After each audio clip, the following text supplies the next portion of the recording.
comes to mind when you hear Malawi? Maybe nothing. And that's exactly why it's fascinating. Tucked quietly between Mozambique, Zambia, and Tanzania, it's the country travelers skip on their way to bigger names. But what if I told you this so-called small nation holds Africa's third largest lake, with more species of fish than anywhere else on Earth? What if its mountains scrape the clouds? Its people are known as the warm heart of Africa. And its sunsets can turn silence into emotion. This isn't the Malawi you read about, because almost no one does. But once you see it, you'll realize paradise doesn't need an ocean. Let's begin where Malawi reveals its secret heartbeat, on the edge of the lake that owns the horizon. The lake that owns the horizon. It starts with water. Not the roaring, crashing kind, but water that feels like glass, stretching endlessly until sky and reflection become one. Lake Malawi isn't just a lake, it's a world. It covers almost 1/3 of the entire country. An inland sea so vast that, standing on the shore, you could mistake it for the Indian Ocean.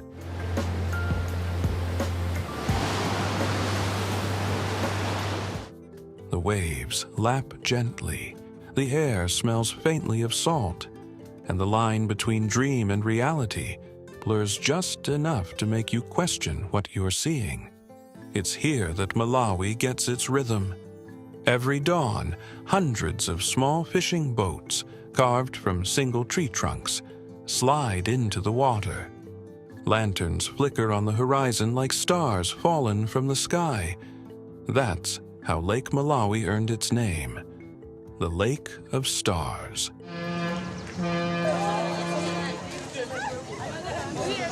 The Scottish explorer David Livingstone coined it, but the truth behind it has never faded. Even today, those lights are real, each one a fisherman out on the night shift, bringing home the catch that feeds entire villages. But the real wonder of this lake isn't what floats on it, it's what lives inside. Over 1,000 species of fish, more than any other lake on the planet. Scientists say it's the most biologically diverse freshwater ecosystem on Earth. Many of these fish exist nowhere else, evolving over thousands of years in isolation. Bright blue cichlids dart through volcanic rock formations, each more colorful than the last, like someone spilled a box of jewels into the water. It's so unique that the southern part of the lake is now a UNESCO World Heritage Site, protected for its biodiversity and geological history. This is the kind of place marine biologists dream about, yet it's freshwater. The kind of place travelers call undiscovered, though locals have lived here for generations. Walk a little inland and you'll find life orbiting around this lake. Markets selling grilled fish, kids washing clothes on the shore, women balancing baskets on their heads as they trade along the beach paths. Everything, from food to folklore, ties back to this water. It's not just a landscape, it's the pulse of the nation. And yet, somehow, it's quiet. Unlike other famous African landmarks, Lake Malawi doesn't shout for attention. There are no massive resorts, no noisy crowds, just small eco-lodges tucked among palm trees, sandy coves, and the sound of oars slicing through calm water. At sunset, everything turns gold.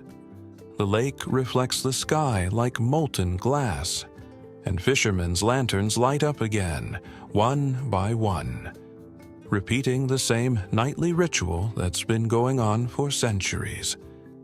And beneath that, still surface lies something older than memory.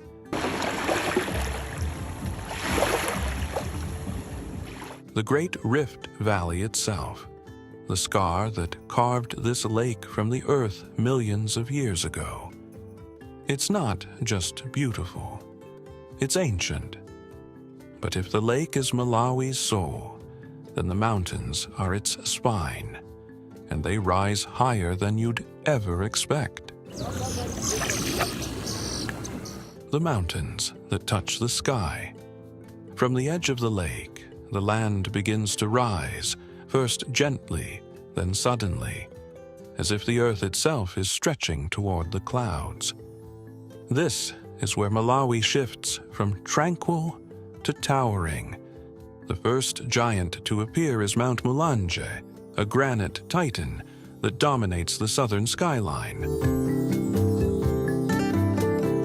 At 3,002 meters, it's the highest peak in south-central Africa, known locally as the Island in the Sky. And when you see it, that name makes perfect sense. Mulanje doesn't just rise, it floats. Surrounded by mist and tea estates, it looks suspended between worlds. Climbing it feels like entering a different planet. The air cools with every step. The scent of pine replaces the humid breeze of the lake, and streams of crystal water cut through mossy rock. Some say Mulanje has its own weather. Clouds gather without warning. Rain falls in one valley while sunlight blazes in another. It's raw, unpredictable, and alive. For locals, it's more than a mountain. It's sacred. Stories of spirits, Anamapopa, are told around campfires, set to guard the forest and guide those who climb with respect. And that forest isn't ordinary either. Mulanje is home to the rare Mulanje cedar, a tree found nowhere else on Earth, and now the national tree of Malawi. The cedar's fragrance lingers in the air, sweet, woody, timeless. But Mulanje isn't the only marvel in Malawi's highlands. Travel north and the landscape softens into something unexpected, the Nika Plateau. Imagine Scotland and the Serengeti had a child. Endless rolling hills covered in wildflowers, dotted with zebra and roan antelope instead of cows. The Nika is surreal. At over 2,000 meters above sea level, it's often cloaked in fog, and when the mist clears, it reveals a painter's dream. Green meadows melting into gold light, with streams glinting like silver veins. Here, you'll find rare orchids, secret waterfalls, and some of the clearest night skies in all of Africa. It's also one of the best spots for horseback safaris, galloping across wide open plains, through flocks of birds rising like smoke from the grass. No roads, no noise, just freedom in motion. And then there's the human rhythm. Small villages sit at the foot of these mountains, surrounded by tea and coffee estates that stretch for miles. Workers pick leaves in rhythmic motion, bright green against red earth, while old British-era factories still hum quietly in the background. It's where colonial history, natural beauty, and everyday life blend seamlessly. What's striking is how balanced everything feels here. Malawi doesn't overwhelm you with extremes. It invites you into its calm power. The mountains don't tower to intimidate. They rise to remind. That nature can still feel personal. And just when you think you've seen every side of this landscape, the stillness of the lake, the peaks that kiss the clouds, Malawi shifts again. Because hidden between these heights lies something even older, a story buried in stone, stretching back 50,000 years. Where time left its mark. If you strip away the green and blue of modern Malawi, the mountains, the water, the villages, what remains is something even deeper. History carved directly into the land. Long before borders or flags, this was one of the oldest continuously inhabited regions on Earth. Artifacts found here date back more than 50,000 years, telling a story of human endurance that began long before history had a name. In the north, near the Chongoni Rock Art area, that story still lives, painted on stone. Over 127 sites are scattered across forested hills, each one layered with images of hunters, rituals, and spirits. The art was made by both hunter-gatherers and early farmers, spanning thousands of years of change. When you stand in front of those faded red and white figures, drawn with iron oxide and clay, you're not just looking at symbols, you're looking at thought, belief, expression. The first known conversations between humans and the world around them. UNESCO calls it a World Heritage Site. Locals call it sacred. And honestly, it feels like both. What's fascinating is how that ancient creativity never really disappeared. It evolved. The same rhythmic patterns in those paintings echo today in Malawi's dance traditions, its drumming, and even its language. The country's main tongue, Chichewa, traces back to the Bantu migrations between the 1st and 4th centuries, when wave after wave of communities moved through Africa, bringing ironworking, farming, and oral storytelling. That movement didn't just populate Malawi, it shaped it. Today, that heritage flows through every song and every celebration.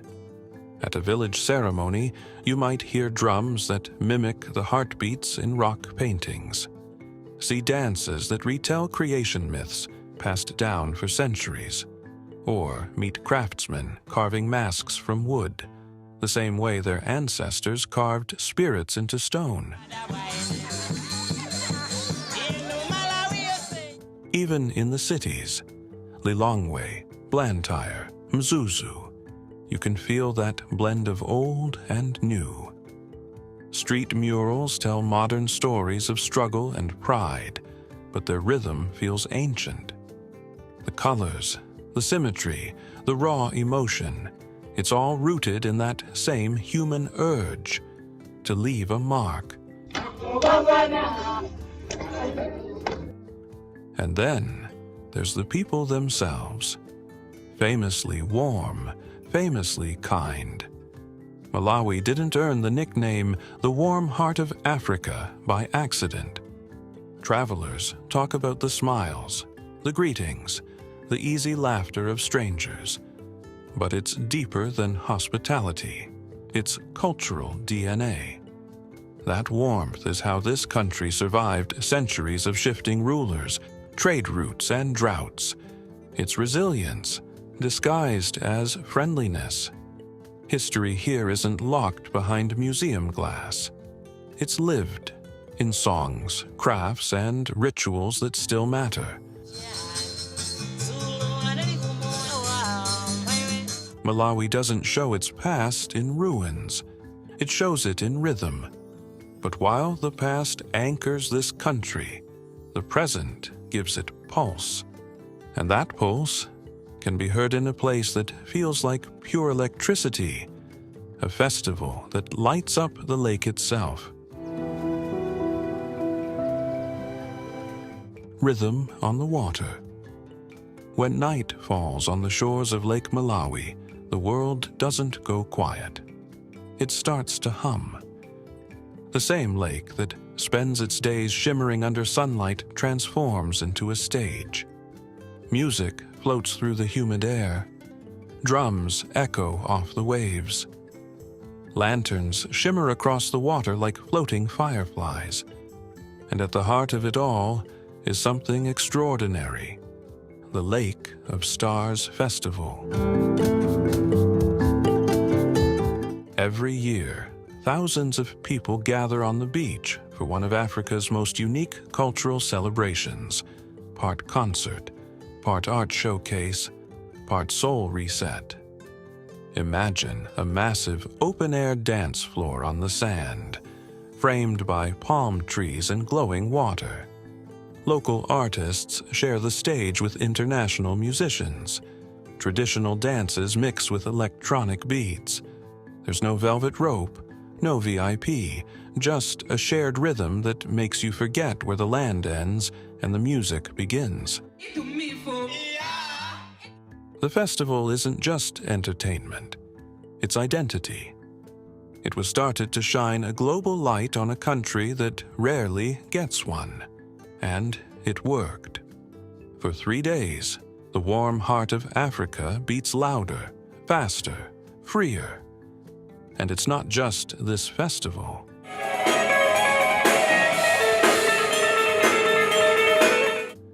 Malawi's cultural calendar overflows with color and motion. From traditional gul wamkulu, dances performed by the Chua people, to harvest celebrations where costumes, masks, and drums tell stories older than writing itself. Here, every performance feels ancient and modern at once. The Gula Wamkulu, for example, was once a secret ritual.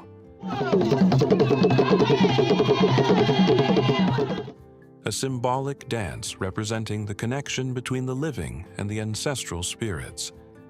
Now it's performed proudly for visitors, still sacred, still powerful. The dancers wear wooden masks and elaborate costumes made from leaves, feathers, and cloth, each one representing a spirit or a moral lesson. When they move, the ground seems to tremble. Music in Malawi isn't just sound, it's communication. At weddings, it's joy. At funerals, it's a memory. At political rallies, it's a protest. There's always a drum, always a voice, always rhythm.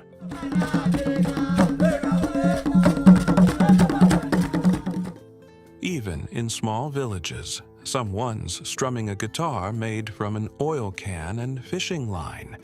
Innovation born from simplicity. That's Malawi. But the country's creative side doesn't stop at music. In cities like Lilongwe and Blantyre, young artists are redefining what Malawian modernity looks like. Painting murals, writing poetry, producing films that explore identity, migration, and love. Street corners have become galleries. Cafes double as studios. Creativity flows like it always has, quietly, persistently, against the odds. There's something almost poetic about it. A landlocked nation creating sound that travels farther than its borders. A culture that doesn't shout to be heard, but still gets under your skin. And just when you think Malawi is all rhythm and color, it reveals yet another side, one that's calm, cool, and green. Because beyond the festivals and the music, there's a story written not in sound, but in soil and sunlight.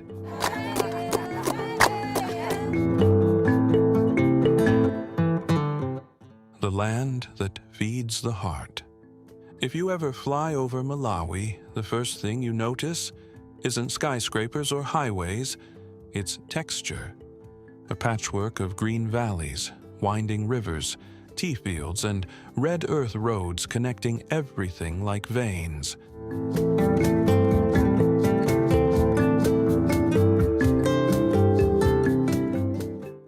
From above, the country looks alive, breathing through its farms, forests, and water.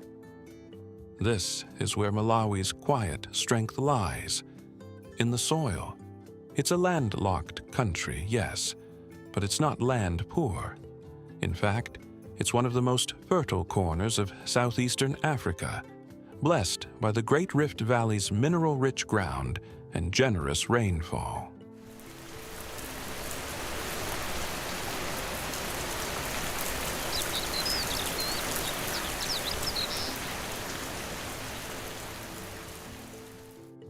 Farmers don't need much to grow plenty. Maize, cassava, sweet potatoes, tobacco, tea, coffee. You name it, the land delivers. Travel through the southern region and you'll see it firsthand. Endless green carpets of tea estates in Thiolo and Mulanje. Their rows trimmed so neatly, they look drawn with a ruler.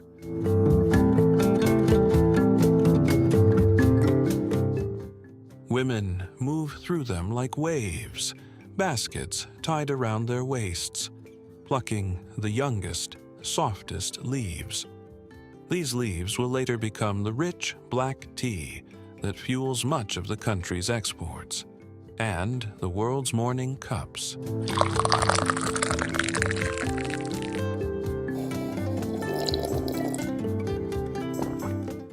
Then there's the Shire Valley, where irrigation turns dry plains into a living pantry.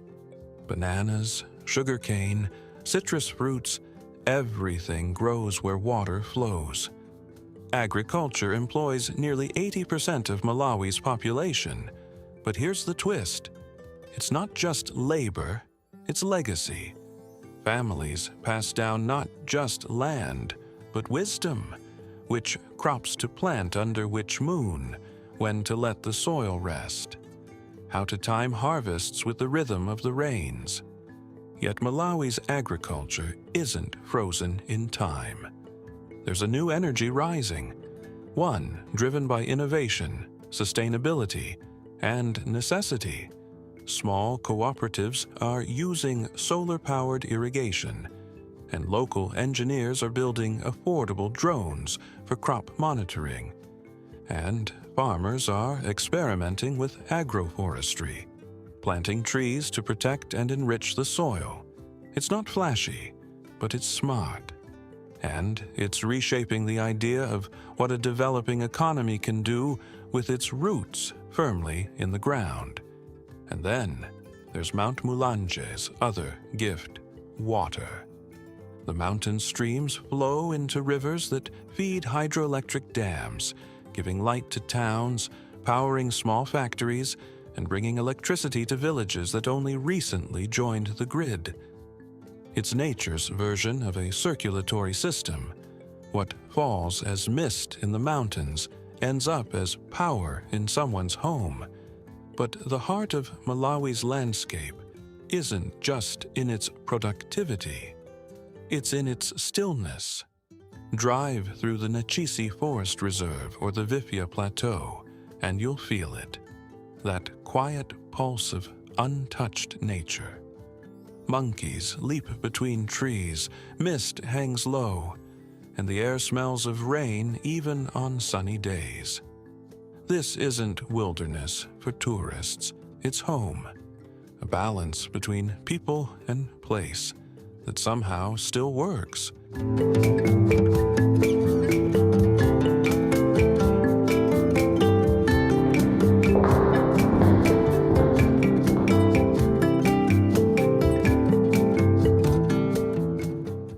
What's easy to miss, though, is how fragile it all is. Climate change has started to shift rainfall patterns, threatening crops and food security. But even here, Malawi's character shows the same resilience that carried it through centuries of change. Now fuels a quiet revolution in how the country adapts. Reforestation projects, local conservation teams, women-led farming initiatives. They're small steps, but they add up. This is Malawi's paradox, a poor country with rich soil, a small nation with a vast heart, a place where survival and serenity coexist. And when you stand in one of its fields at dusk, the horizon pink, the air thick with the smell of wet earth, it hits you that this landscape isn't just growing crops, it's growing hope. But the story doesn't end in the fields. Because even in a land shaped by mountains and rivers, what truly defines Malawi is its people, their spirit, their resilience, and their quiet way of turning simplicity into strength.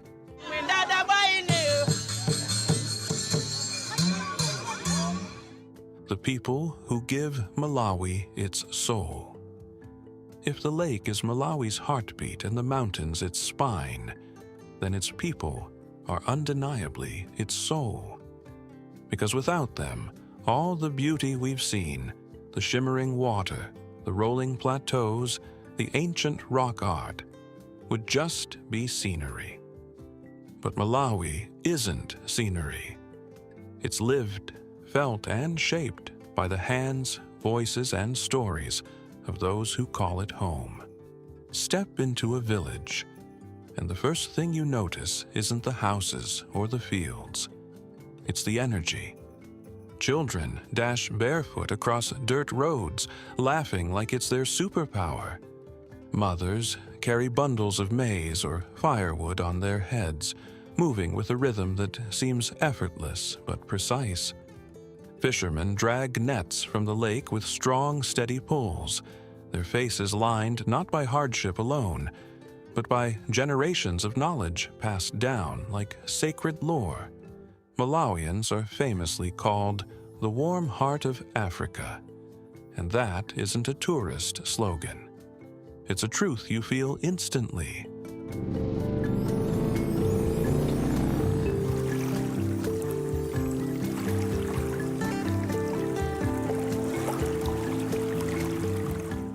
Strangers greet you with a smile. Conversations come easily, even if you don't speak Chichewa fluently. And while English is an official language, it's the mix of dialects, songs, and laughter that fills the air. A living, breathing proof that culture is not static. It's social music. What's remarkable is how history lives through them. In the north, elders tell stories of the Bantu migrations, weaving lessons about survival, community, and respect for the land into tales for children. In central Malawi, Chewa dancers rehearse the Gula Wamkulu, masks, colors, and movements that connect modern life to ancient spiritual traditions.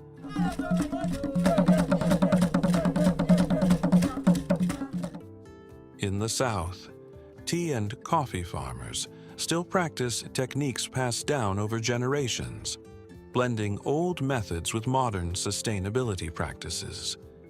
Every person seems to carry a piece of Malawi's past while shaping its future, and that future has surprises.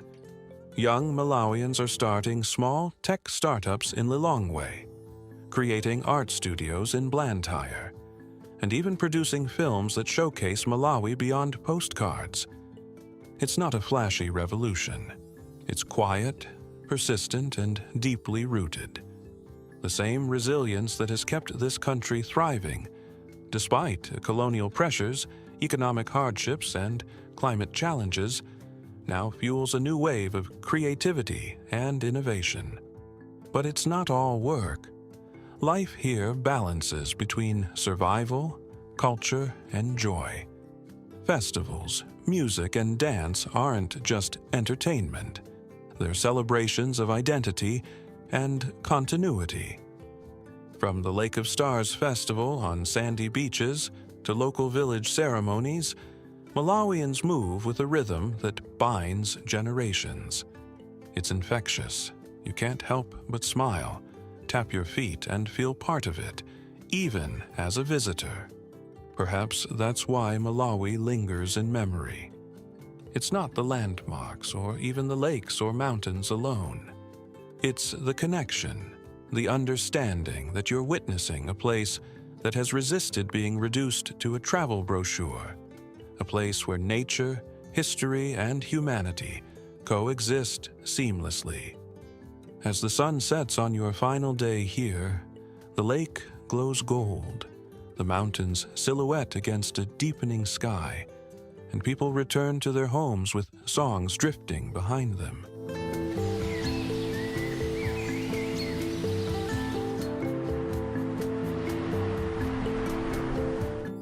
You realize then, this is a country that doesn't need to announce itself.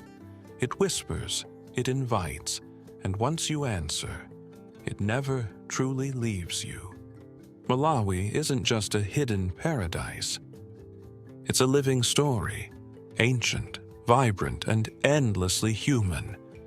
And now, having walked its shores, climbed its mountains, and met its people, you can see why it deserves a place in the world's imagination.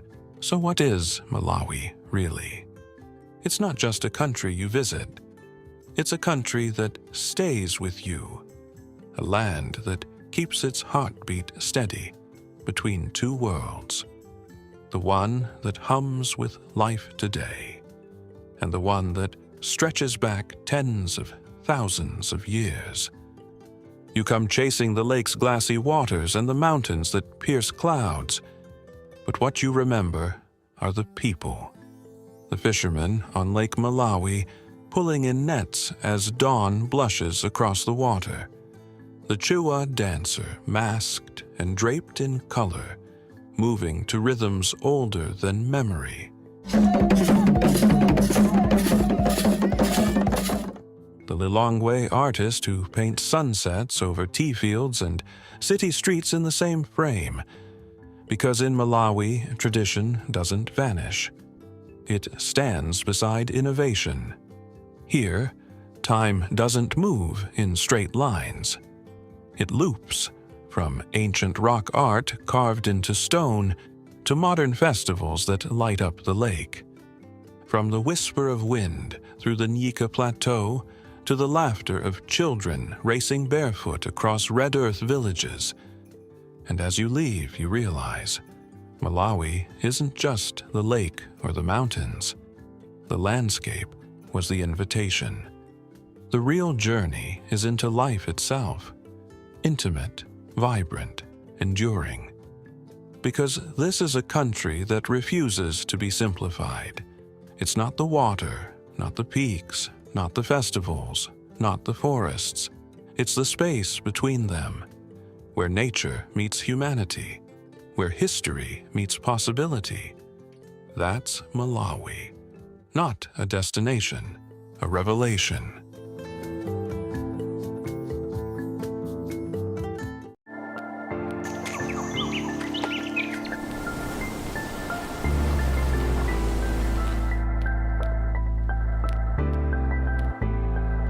What if I told you there's a real place on Earth that evolved almost as if it existed on a different planet?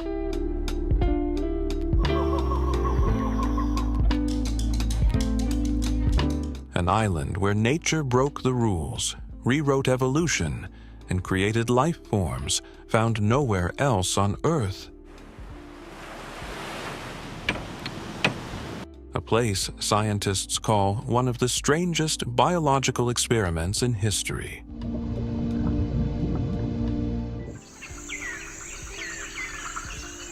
This is Madagascar, an ancient mystery disguised as an island.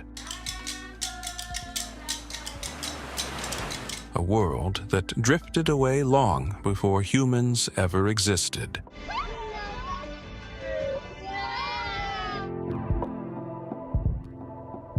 Most people think they know Madagascar, but the version you're imagining is only 1% of the story.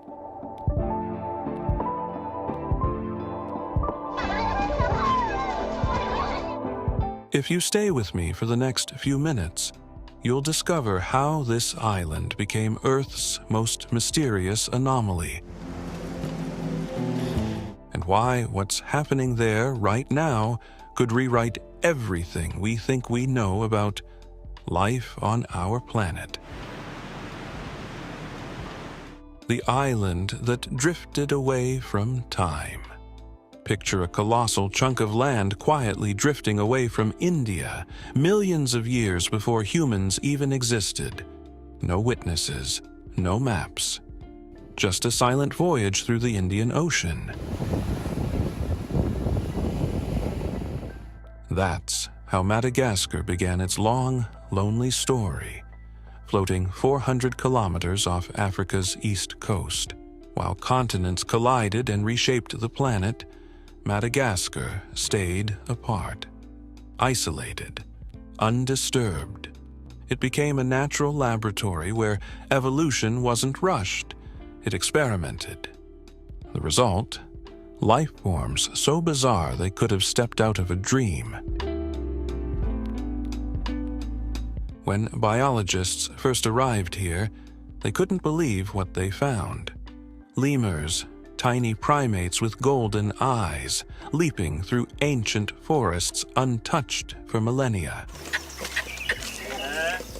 Chameleons that change color like living jewels. And plants that looks like they were designed by a sculptor with no concept of symmetry.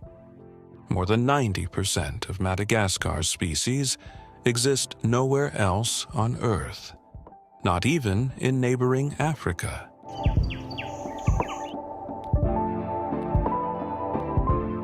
Think about that. Almost an entire ecosystem invented from scratch.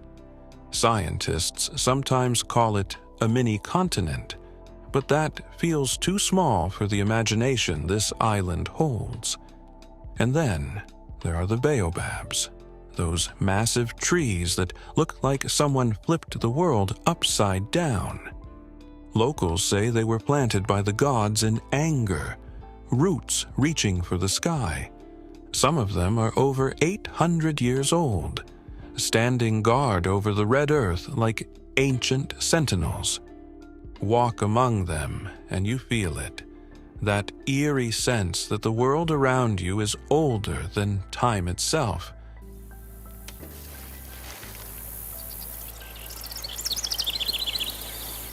But Madagascar isn't just a relic of the past. It's a living, breathing ecosystem still evolving. Every forest here hums differently. The east glows with rainforests that trap clouds in their canopy. The south is all spiny desert, alien, sharp, and stubbornly alive.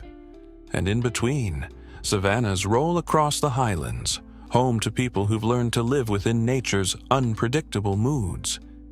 Its separation made it a biological time capsule, but isolation comes at a cost. Over centuries, the same distance that protected Madagascar's wildlife also cut it off from help. Deforestation, poverty, and illegal logging now carve away at the edges of its beauty.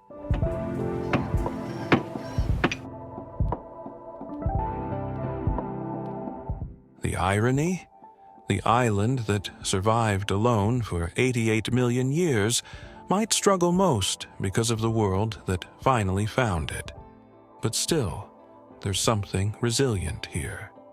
Maybe it's in the rhythm of the Malawi people, whose ancestors came not from Africa, but from Indonesia. Imagine that journey across the Indian Ocean, thousands of miles by canoe. They brought language, rice cultivation, and their own myths, blending them with African roots into one of the world's most unique cultures. The island's very name was a mistake. Marco Polo confused it with Mogadishu. But the identity that grew here, that's no accident. It's an evolution of its own, a fusion of sea routes, migrations, and survival. And just when you think you understand this island, you meet the creatures that don't play by any rules of nature, you know. Some hunt like ghosts, some vanish into rock, and some, they've never been filmed in daylight.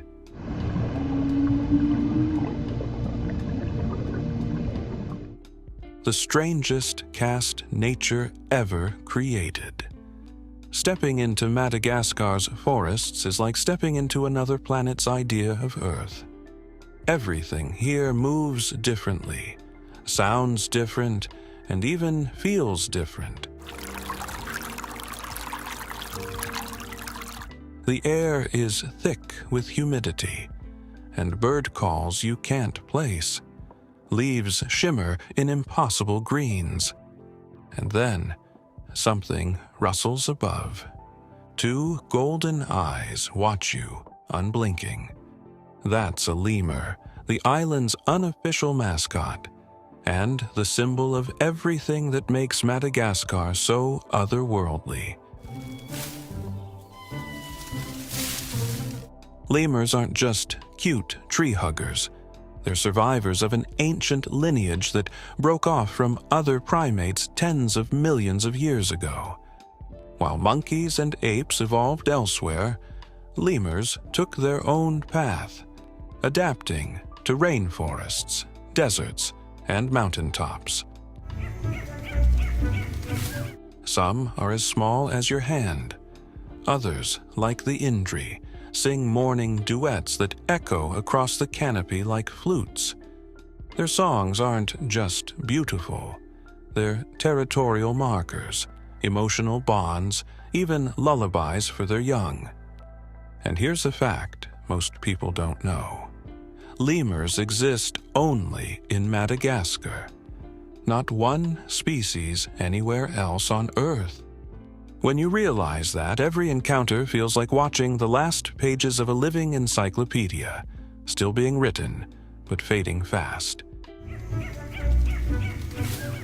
Then there's the fossa, Madagascar's top predator. It looks like a sleek cat but moves like a weasel and hunts like a shadow. The fossa can leap between branches with eerie silence, ambushing lemurs midair. It's neither fully feline nor canine, just fossa, the island's own evolutionary invention. But Madagascar doesn't stop at predators. It's the chameleon capital of the world, home to more than half of all known species. There's the tiny Brachycia micra, small enough to stand on your fingertip, and the massive Parsons chameleon, longer than a human forearm. Their eyes rotate independently like miniature radar dishes, scanning for insects. When they strike, their tongues shoot out faster than a blink, literally. Scientists call Madagascar a genetic treasure chest, because isolation gave evolution free rein. Without lions or elephants, smaller species rose to fill the gaps.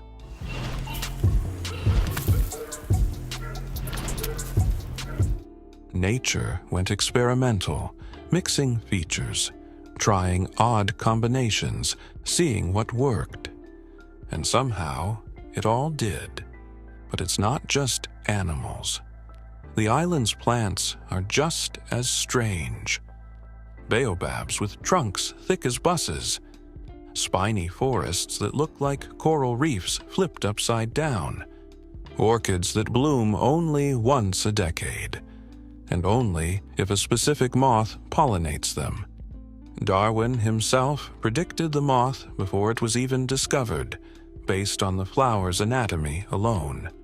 That's Madagascar. It doesn't just surprise you. It proves your imagination wasn't big enough. And yet, for all this wonder, much of it remains unknown. Over 100 new species are discovered here every year. Frogs the size of coins. Lizards that mimic bark so perfectly you'd step on one and never know.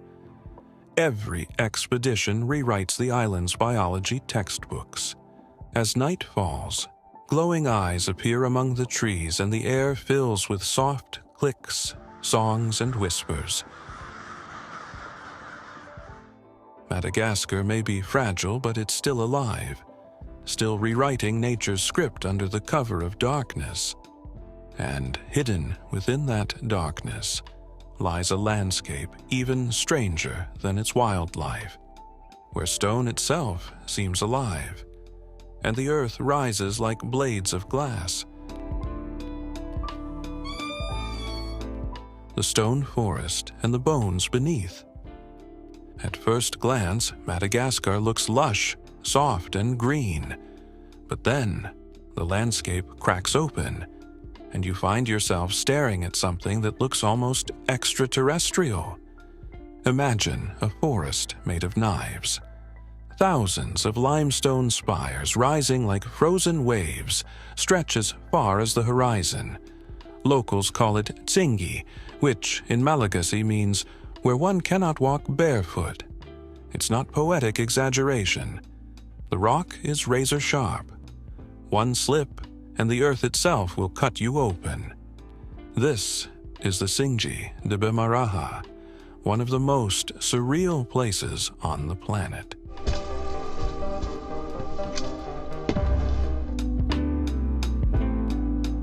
A UNESCO World Heritage Site, it's part canyon, part maze, part cathedral.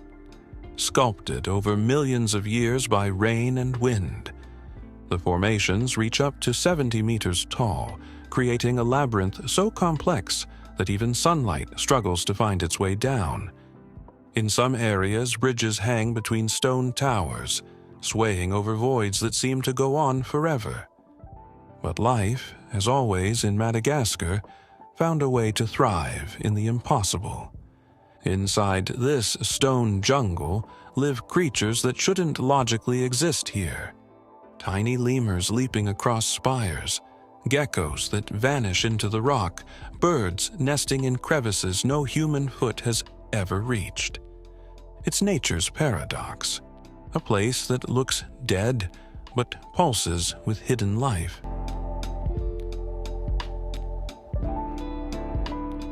Scientists say the Tsingi is like an open-air time capsule. The limestone itself was once part of an ancient seabed, full of fossilized shells and coral.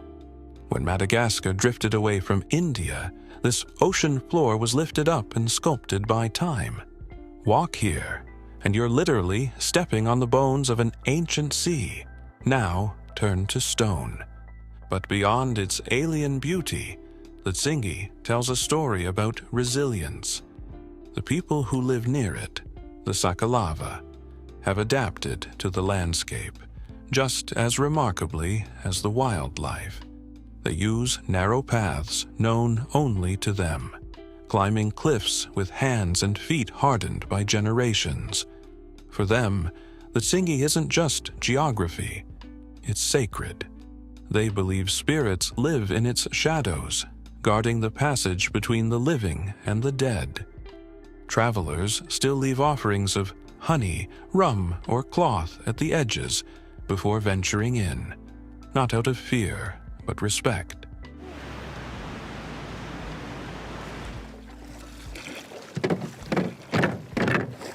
And then there's the Avenue of the Baobabs, not far from here. A stretch of dirt road lined with colossal trees that look like they've been planted upside down. Some are over 800 years old, their trunks swollen like water tanks, storing moisture to survive the dry season. At sunset, the sky turns gold, and the baobabs stand like silent witnesses to centuries of droughts, wars, and rebirths. It's the kind of view that freezes time, as if the island itself is reminding you how long it's been here, and how briefly you'll stay. Underneath this landscape lies another story, one written not by stone, but by bones. Madagascar's fossil beds have revealed ancient giants, elephant birds taller than a man, pygmy, hippos that once waded through its swamps, and lemurs as big as gorillas. All extinct now, all clues to a lost world that evolution once painted here. And yet, the island still whispers their memory, in footprints, in rituals, in the songs of those who remember. Because here, the line between life and death, past and present, isn't a line at all. It's a circle, one that still turns. And if you follow that circle, it leads straight into the heart of Madagascar's living soul. Its people, a culture built from 2 continents, countless ancestors, and 1,000 stories still unfolding. The people of 2 worlds.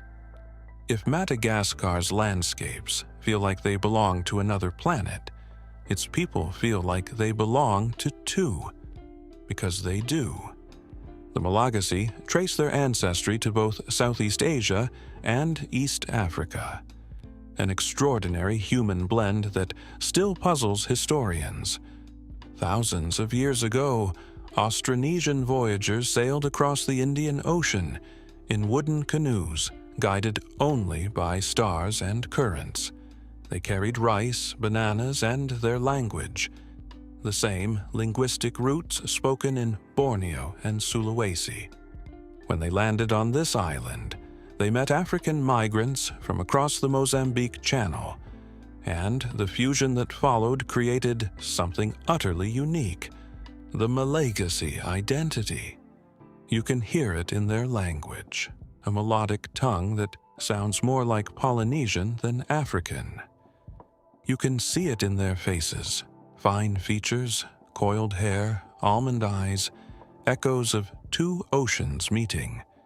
And you can feel it in the rhythm of their lives. Rice paddies shimmer in the highlands, just as they do in Indonesia. But on the coast, African drums and rituals pulse through the air at night. Every gesture, every song, is a bridge between 2 worlds.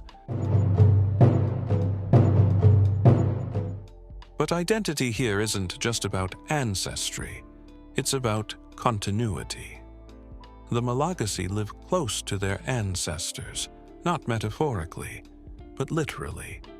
Every few years, families perform famadihana, the turning of the bones. It's not a funeral, it's a reunion. They exhume their ancestors' remains, rewrap them in fresh silk, and dance with them to the rhythm of drums and accordions. There's laughter, music, and storytelling, because to them, death isn't an ending. It's a second conversation. When you see a grandmother holding the bones of her own grandmother, smiling, spinning, singing, you realize that in Madagascar, memory is alive. This deep respect for ancestry extends to their beliefs about the land. Many sacred forests are protected not by law, but by fedi, traditional taboos. Cutting certain trees, hunting specific animals, or even whistling in certain places is forbidden. To outsiders, it might seem superstitious, but it's actually a cultural form of environmental protection. Fadi kept entire ecosystems safe for centuries, long before conservation became a word. Despite their deep traditions, Malagasy people are also pragmatic survivors. Madagascar is among the world's poorest nations, but you wouldn't know it by its resilience. In towns like Antananarivo, life is vibrant.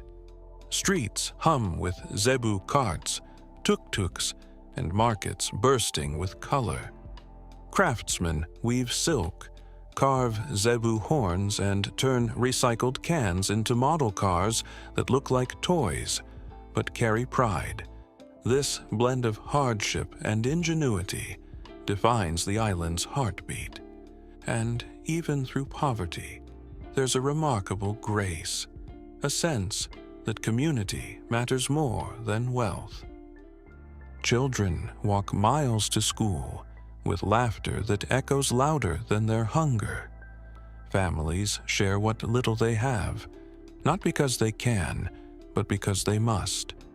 Walk through a village at sunset, and you'll see kids chasing each other through rice fields, old men repairing fishing nets, and women pounding cassava into rhythm. It's a kind of harmony that feels both ancient and enduring, as if the island itself taught them patience. And that balance is what makes Madagascar feel eternal, because on this island, every generation rewrites the same story: how to live with nature, not over it.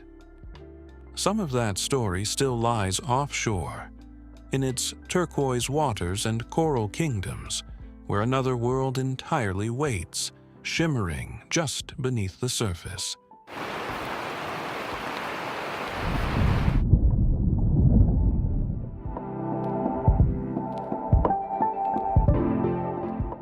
The ocean that guards the island. From the sky, Madagascar looks like a tear falling into the Indian Ocean, and maybe that's what it is. A piece of land forever pulled between solitude and connection.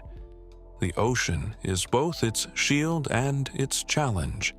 It kept the island isolated for 88 million years, protecting its creatures, shaping its people. But today, it also defines their survival. Down on the coast, everything moves to the rhythm of the tide. The Vezo people, often called the nomads of the sea, live in villages built from mangrove wood and sail the turquoise shallows in hand-carved pirogues. Their boats have no engines, just wind and memory. They read the ocean like a living map, where the currents twist, where the fish sleep, where the storms whisper before they break. For the Vezo, the sea isn't a boundary. It's home. And beneath those calm waves lies one of the world's most beautiful and most endangered marine ecosystems. Madagascar's coral reefs stretch along thousands of kilometers of coastline, glowing with life in every color you can imagine. Clownfish dart through anemones. Sea turtles glide past coral gardens. It looks eternal, but it isn't. Rising sea temperatures and overfishing are slowly unthreading the fabric of this underwater world. The irony runs deep. The same isolation that preserved Madagascar's land for millions of years can't protect its seas from global warming. In some regions, entire coral fields have bleached ghost white, like underwater graveyards. Yet in others, conservation groups are working with local fishermen to restore reefs by hand, one coral fragment at a time. It's slow, back-breaking work, but it's also hope, rooted in salt water. The ocean feeds more than half the island. From dawn till dusk, fishermen push out their canoes, and by evening,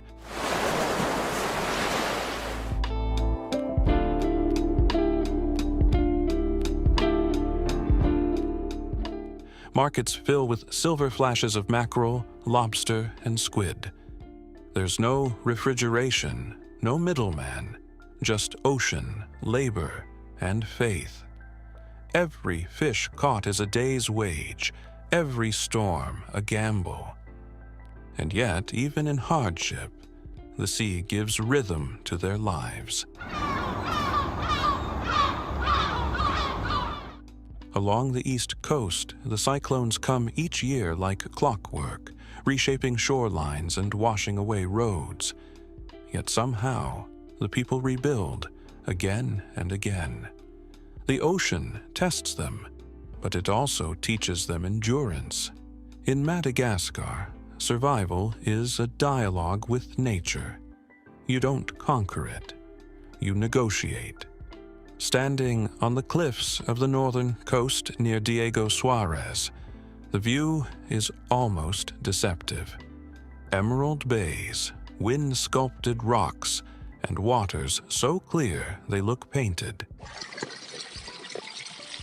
But beyond that, beauty lies a deeper truth. This ocean, for all its calm, hides centuries of stories. Arab traders, Indonesian voyagers, African migrants, they all came by sea. The currents that shaped the land also carried cultures, faiths, and trade. The ocean is how Madagascar met the world, and how the world first misunderstood it. Marco Polo never set foot here, yet his error gave the island its name. A simple mix-up, and suddenly, history had a new word: Madagascar. The sea, as always, makes and unmakes the world's maps.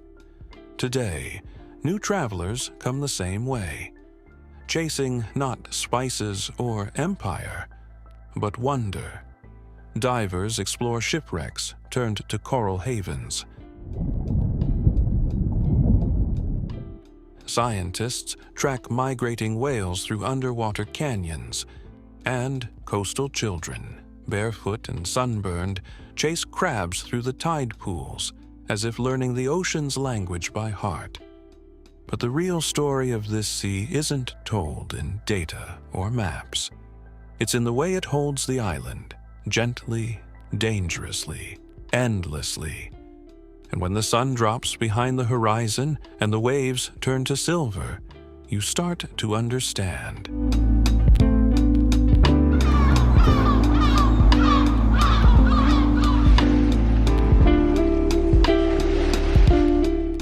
Madagascar isn't just surrounded by the ocean, it's defined by it.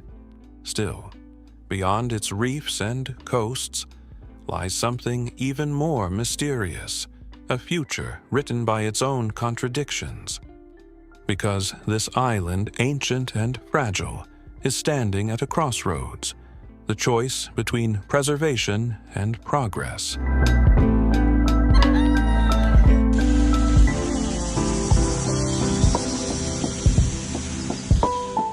Madagascar's fragile future.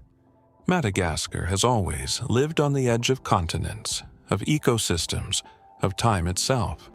But now, it's balancing on a new edge, one carved by human hands. Every year, more of its forests vanish. The trees that once shaded lemurs and chameleons fall to fires and axes. Villagers burn land for crops. Because when you have to feed your children today, tomorrow feels like another country. It's called TAVI, slash and burn agriculture, a centuries-old survival tactic that's slowly consuming the island's lungs. The numbers are brutal. In just 6 decades, Madagascar has lost over 40% of its forests. With them go species found nowhere else on Earth. Tiny frogs that glow like jewels, orchids that bloom once a decade, and lemurs whose songs might soon be silenced forever. Scientists say, if the trend continues, more than half of Madagascar's species could disappear within our lifetime.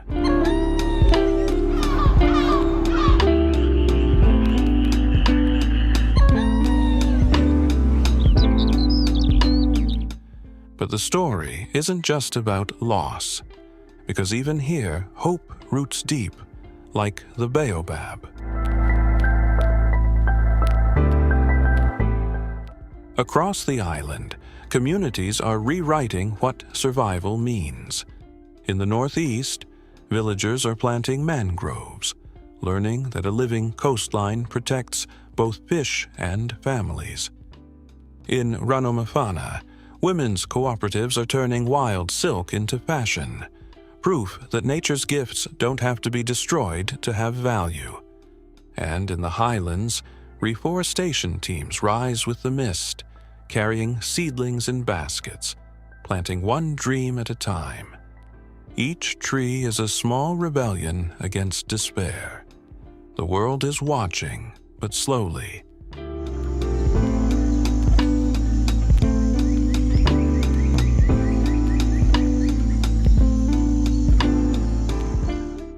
Madagascar isn't a headline country. It doesn't have oil or gold or armies. It has lemurs, forests, and a story too quiet for breaking news. Yet, in a century of climate change, this island is a warning wrapped in wonder, a glimpse of what happens when isolation meets exploitation. Satellite images show the wounds, brown scars spreading across green.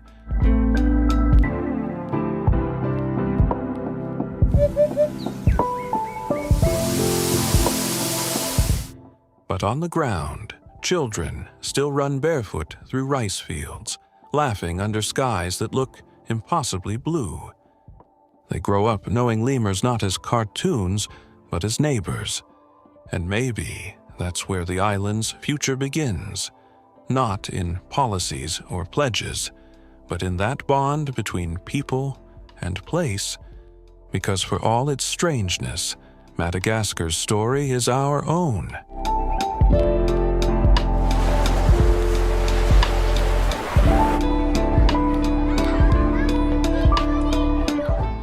A tale of beauty and damage, of species adapting or vanishing under pressures we created. It asks a quiet question. Can we learn to live with the wild before the wild forgets how to live with us? And as the sun sets over the avenue of the baobabs, those ancient trees stand like sentinels, watching, waiting. They've survived everything the earth has thrown their way. The question now is, will we let them survive us?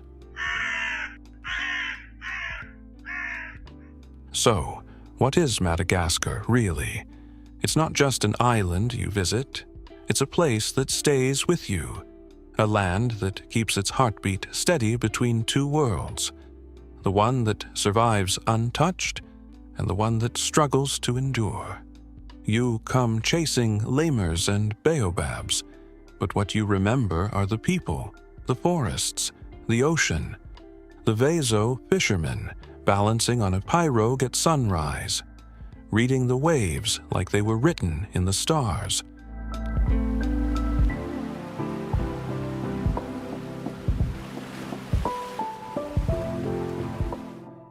The farmer in the highlands, planting rice by hand, following rhythms older than any calendar.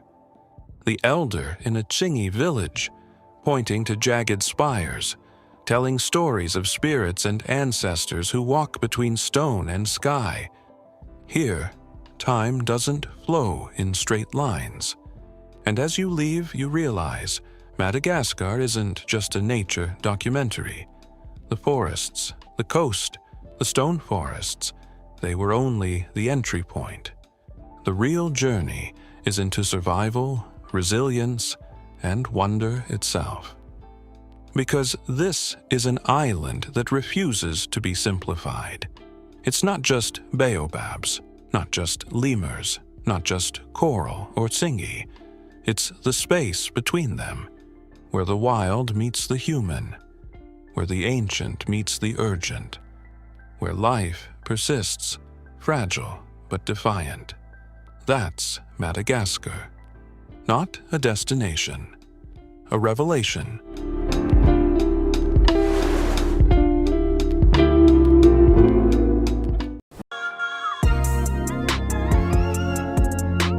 desert that moves, a desert that glows, a desert that breathes.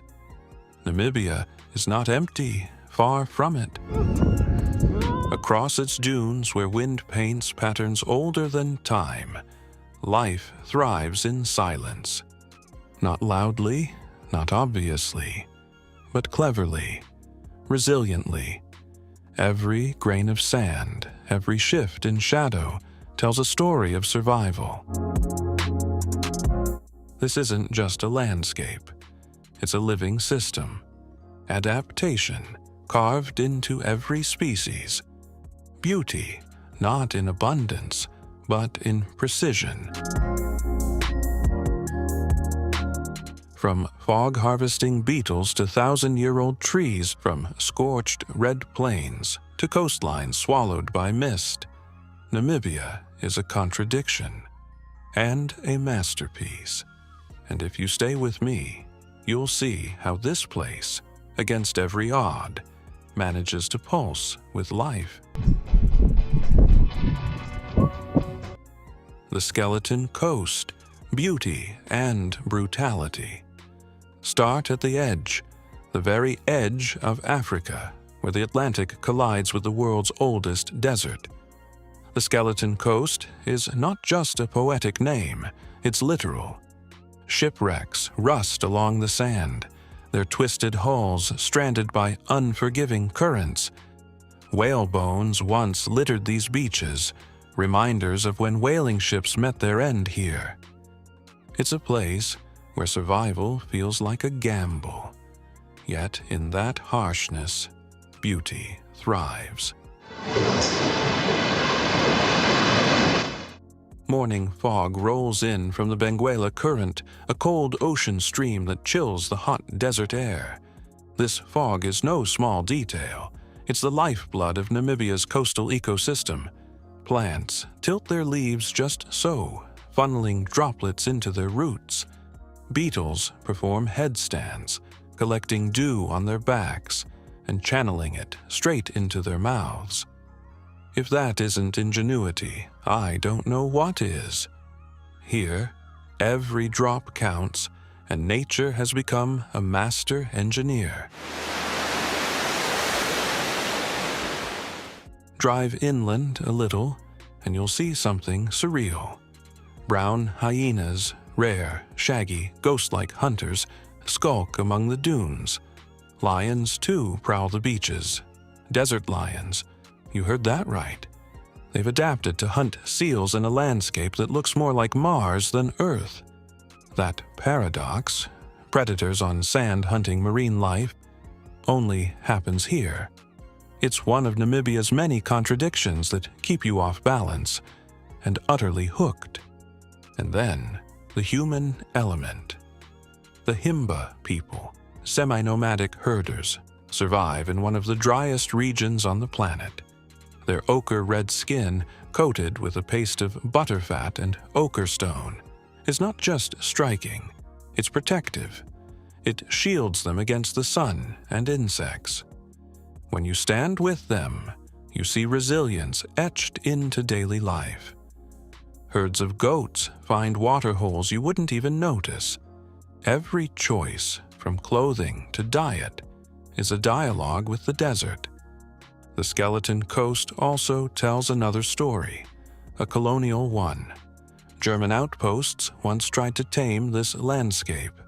Diamonds sparked frenzied rushes that left ghost towns buried by sand. Kolmanskop, for instance, now lies inland but tells the same tale. Rooms filled knee-deep with dunes, piano keys buried in silence. Civilization tried to plant itself here, but the desert always wins. It swallows what it doesn't need. And somehow, that feels right. But here's the kicker. It doesn't feel dead. Standing at Cape Cross, surrounded by 100,000 Cape Fur seals, the air vibrating with barks, and the stench of fish, you realize this desert is louder than many jungles. It's alive, just not in the way we expect. Namibia forces you to adjust your definition of life. Instead of abundance, think precision. Every organism here is a specialist, a master of timing and adaptation. Miss your moment and you're done. Geologists love this coast too.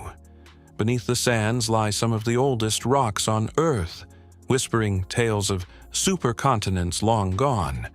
Scientists study the sediment layers, tracing back epochs when oceans covered this land, then retreated.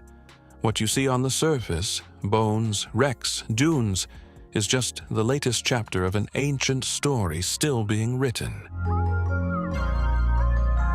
Sossusvlei and the dunes, the living giants of sand.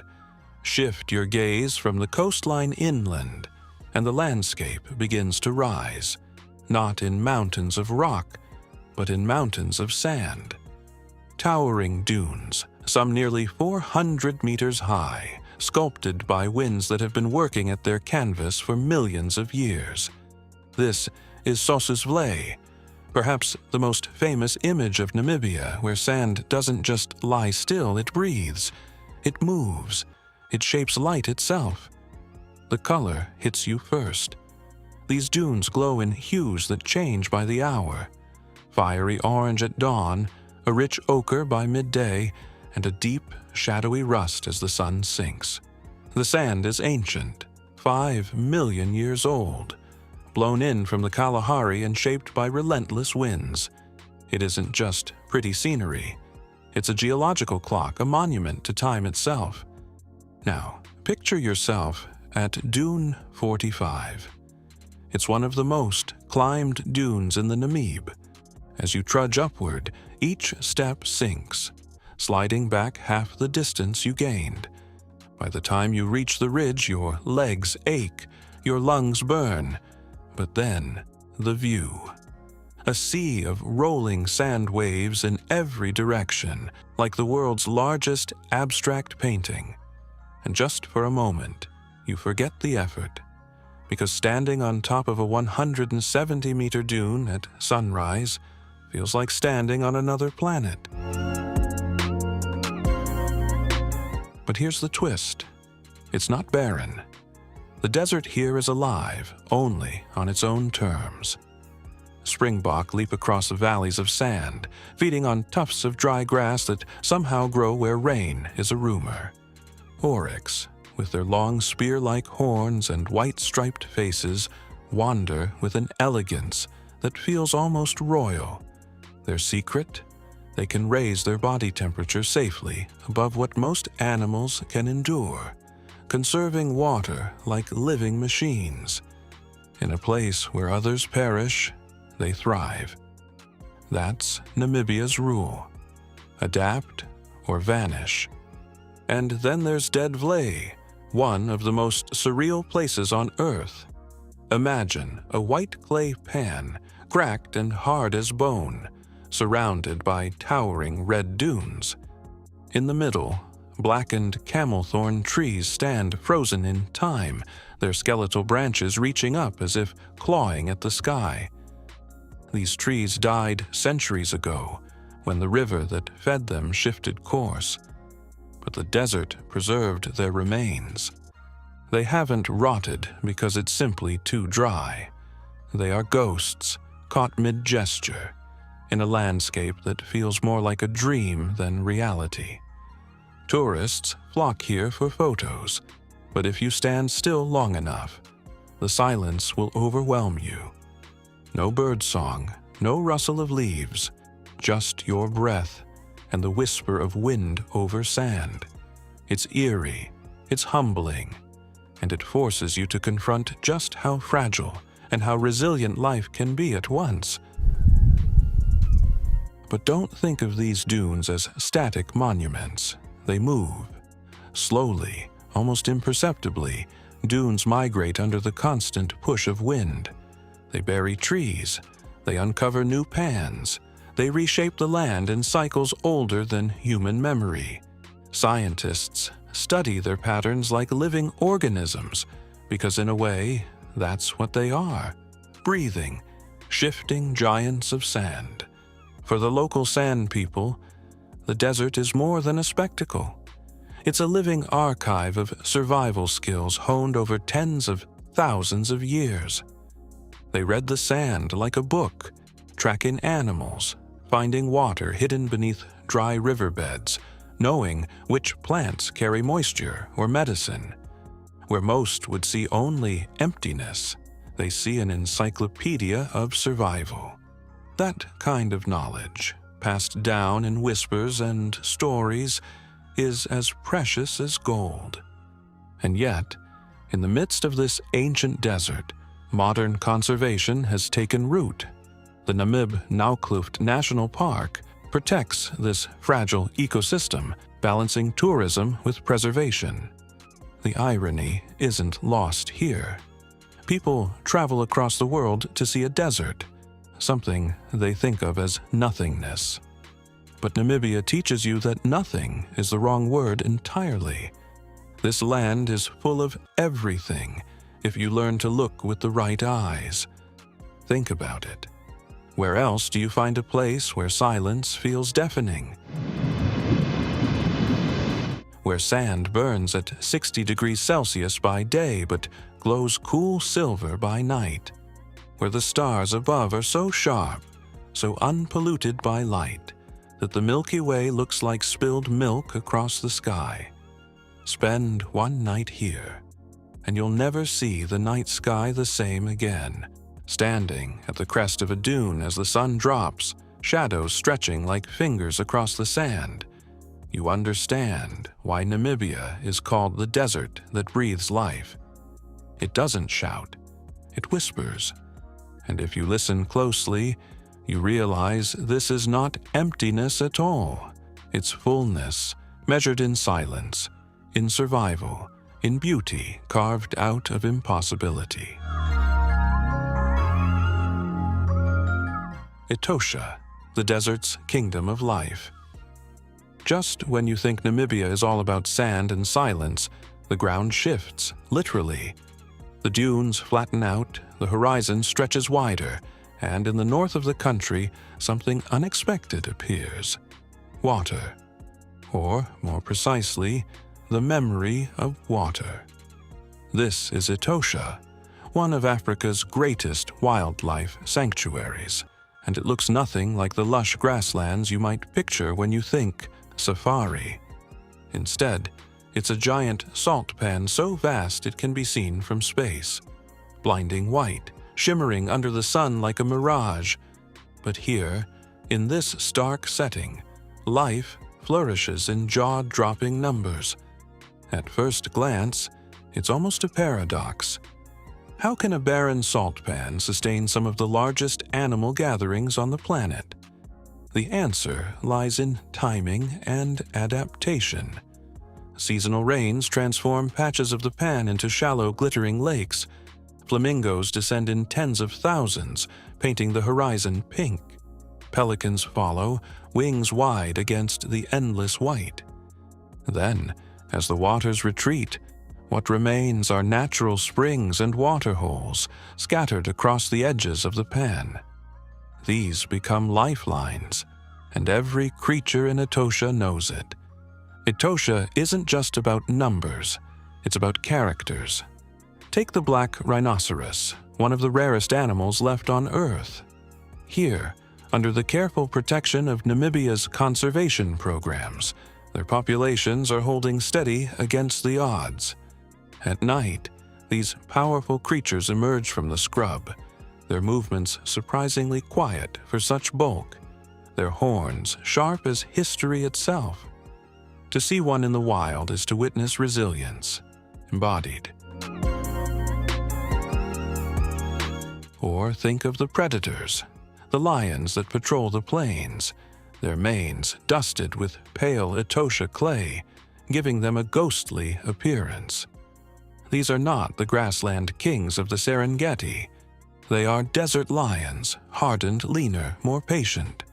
They can go days without water, surviving on the blood and moisture of their prey.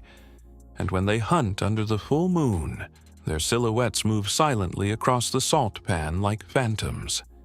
Cheetahs, too, make their mark here, sprinting across the open flats where speed is both an advantage and a gamble. Out in the open, there's no cover. It's raw athleticism versus survival instincts, with every chase visible against the bare horizon. In Etosha, nothing goes to waste.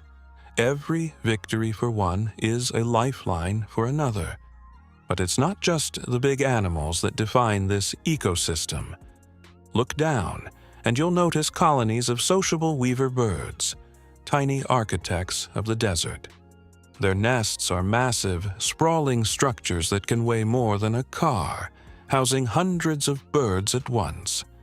Some even provide shelter for owls and snakes, a living skyscraper of straw in the middle of nowhere. It's a reminder that in Namibia, scale doesn't dictate importance. Every creature, big or small, has carved out its niche in this fragile balance. Now, here's the part that blows most people's minds. Etosha is one of the only national parks in Africa where you can self-drive. That means you're not confined to a guided tour. You can literally take your own car and roll across these plains, stopping at water holes, scanning the horizon, letting the desert dictate your pace. Imagine sitting in your vehicle as a herd of elephants crosses the road in front of you, or watching lions stalk in the twilight, the only barrier between you and them a few meters of open air. It's raw, it's unfiltered, and it feels like being dropped into the middle of Earth's oldest theater. Of course, with that freedom comes responsibility.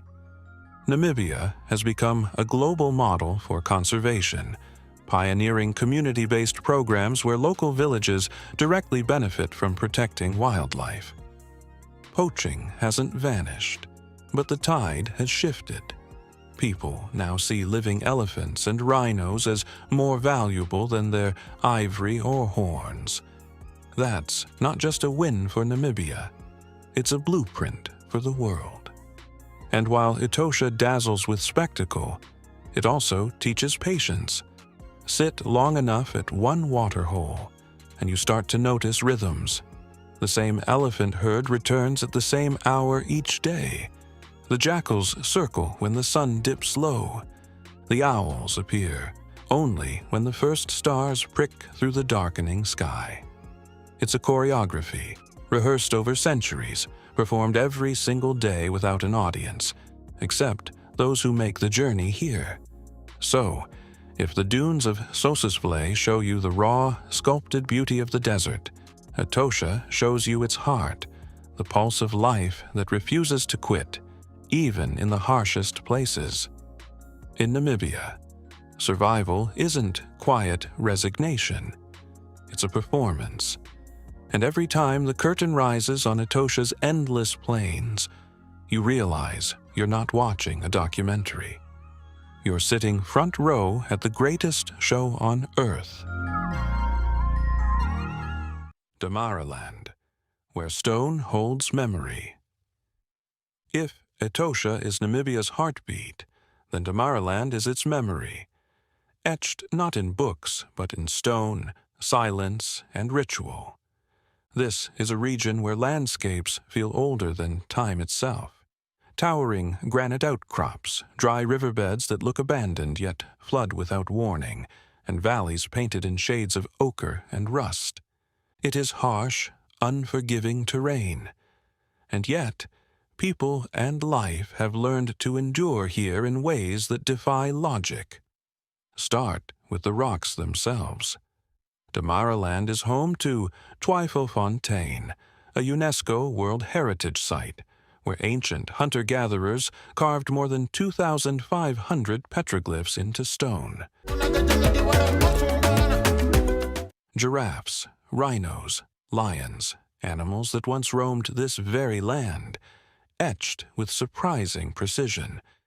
These engravings date back thousands of years, but they don't just record animals. They record movement, migration, the very patterns of survival. Standing before them, you feel the weight of continuity.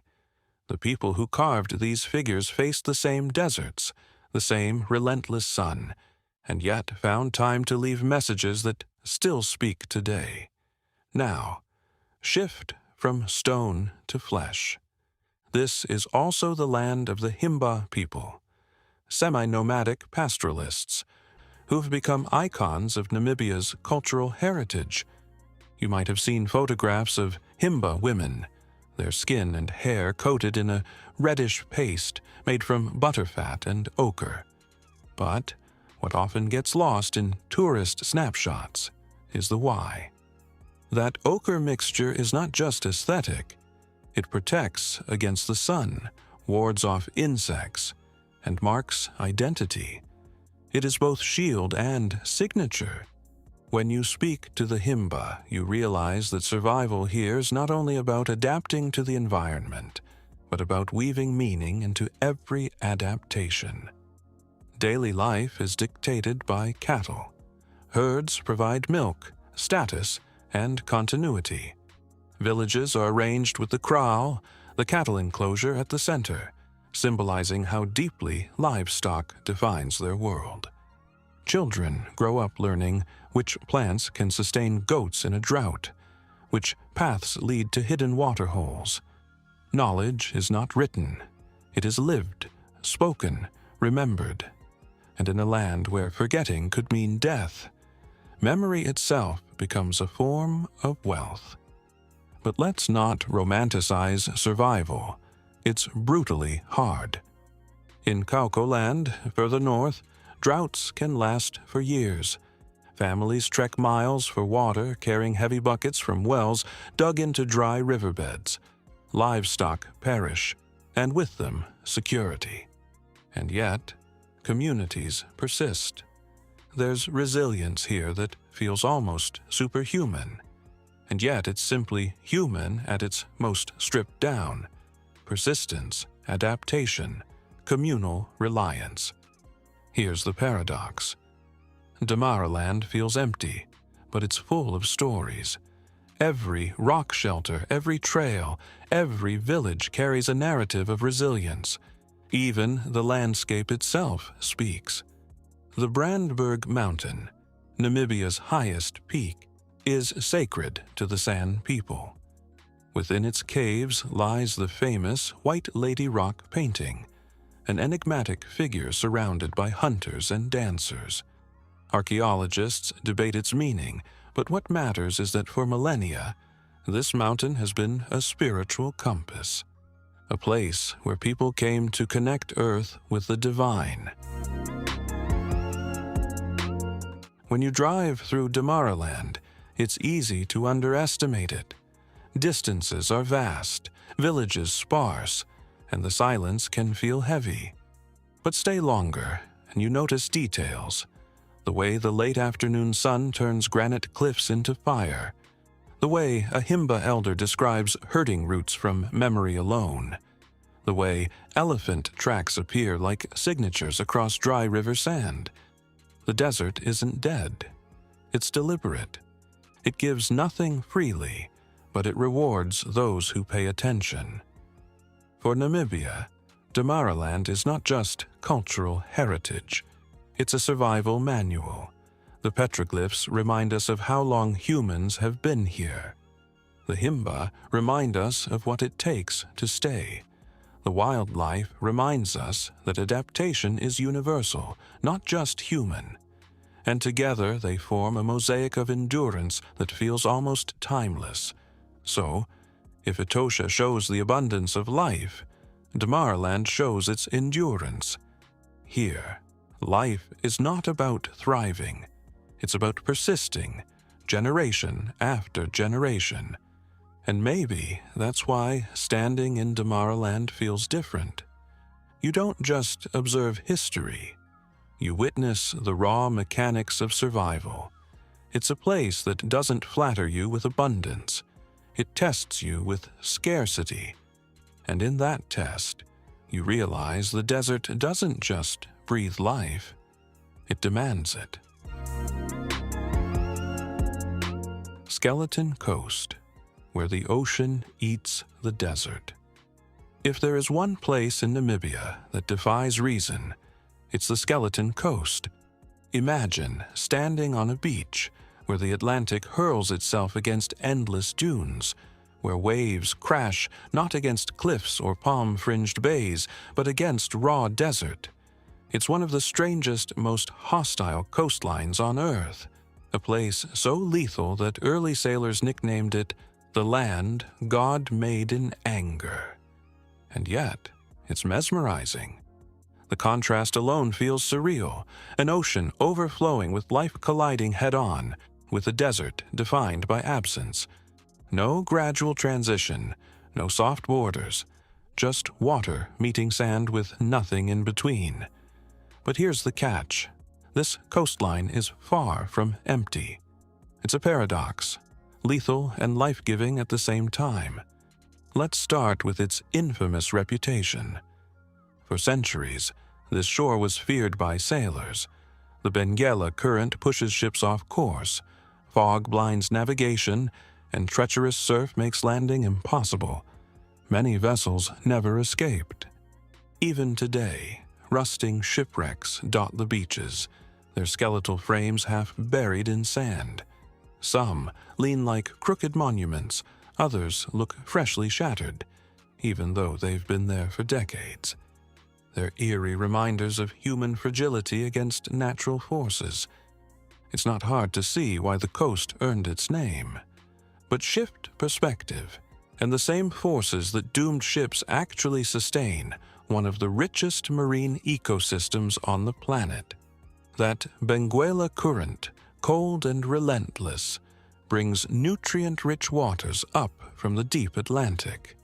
These nutrients fuel plankton blooms, which in turn feed fish, which attract seals, dolphins, and whales. Namibia's seal colonies, especially at Cape Cross, are some of the largest in the world. Tens of thousands of Cape Fur seals crowd the beaches, barking, diving, clashing for space. The sound alone is overwhelming, a raw symphony of survival. It doesn't stop there. Seabirds wheel overhead, flamingos gather in lagoons, and offshore whales breach as if to remind you that abundance exists just beyond the surf. This is the strange truth of the Skeleton Coast. It looks dead from the shore, but in reality, it pulses with hidden vitality. Now, step inland, and the paradox deepens. Fog is the lifeline here. The same fog that wrecked ships rolls in from the ocean and blankets the dunes, bringing precious moisture to the desert. Beetles climb sandy ridges at dawn, lifting their bodies to collect dew droplets that condense and slide down into their mouths. Plants twist their leaves to trap moisture. Even desert lions and hyenas adapt, learning to hunt seals along the coast. Survival is shaped not by rivers or rain, but by mist. A coastline literally breathing life out of thin air. Then there's Swakopmund, the coastal town where German colonial history meets adrenaline tourism. Walk its streets, and you see Bavarian-style architecture set against desert dunes. Bakeries sell strudel. Street names echo German towns. And yet, the Atlantic is right there, pounding the shore.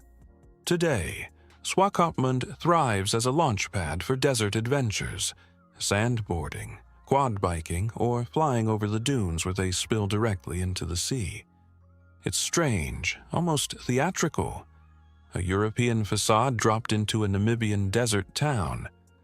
But it works, and it underscores Namibia's layered identity, part African, part colonial, part global. Further north, the Skeleton Coast becomes more desolate.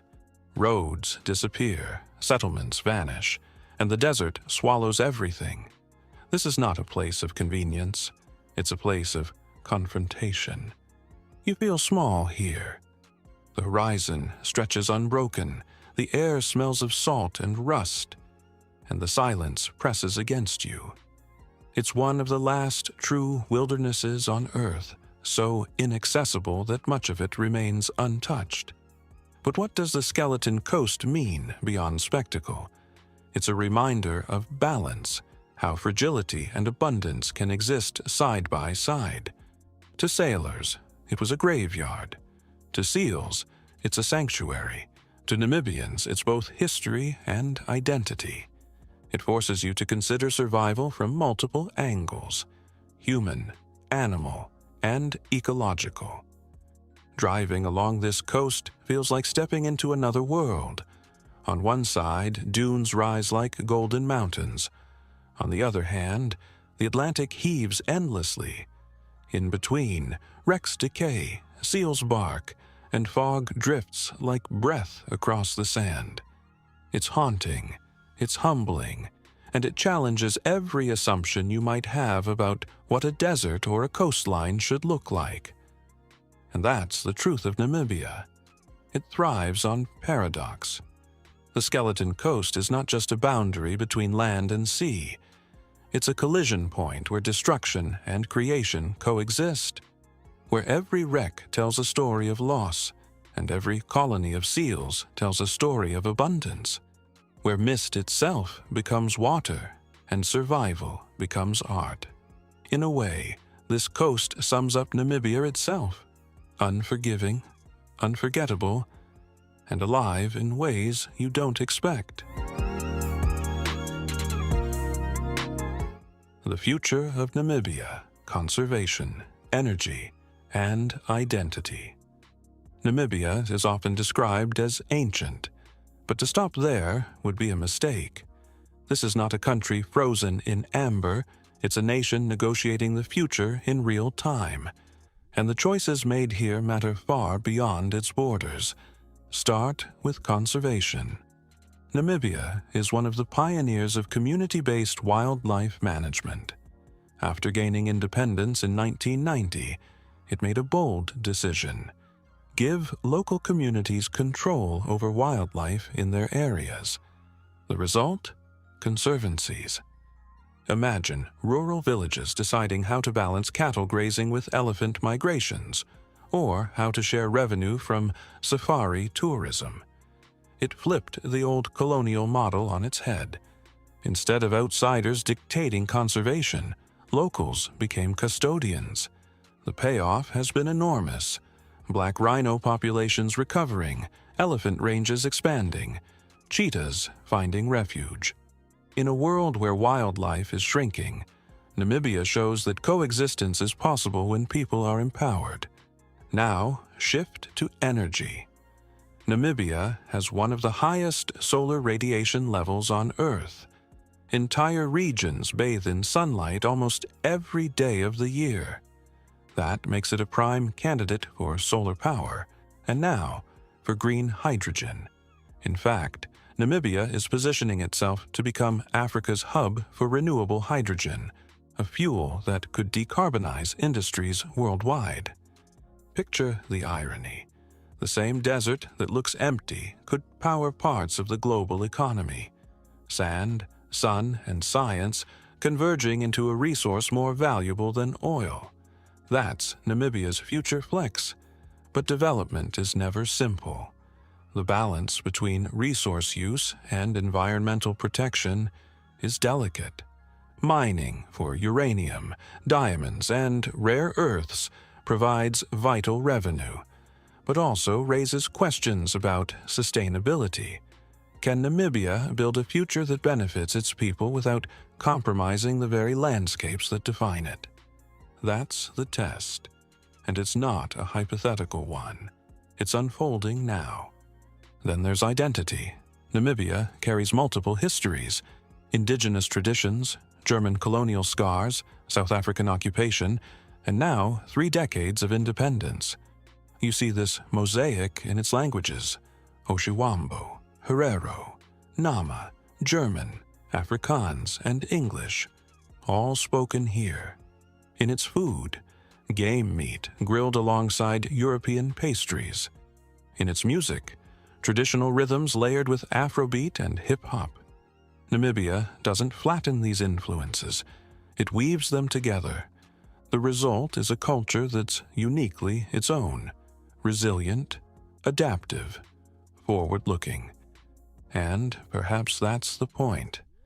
Namibia doesn't fit into neat categories. It's a desert nation with life bursting out of sand, a young democracy with ancient traditions, a land where elephants walk across dunes and satellites beam Wi-Fi into remote villages.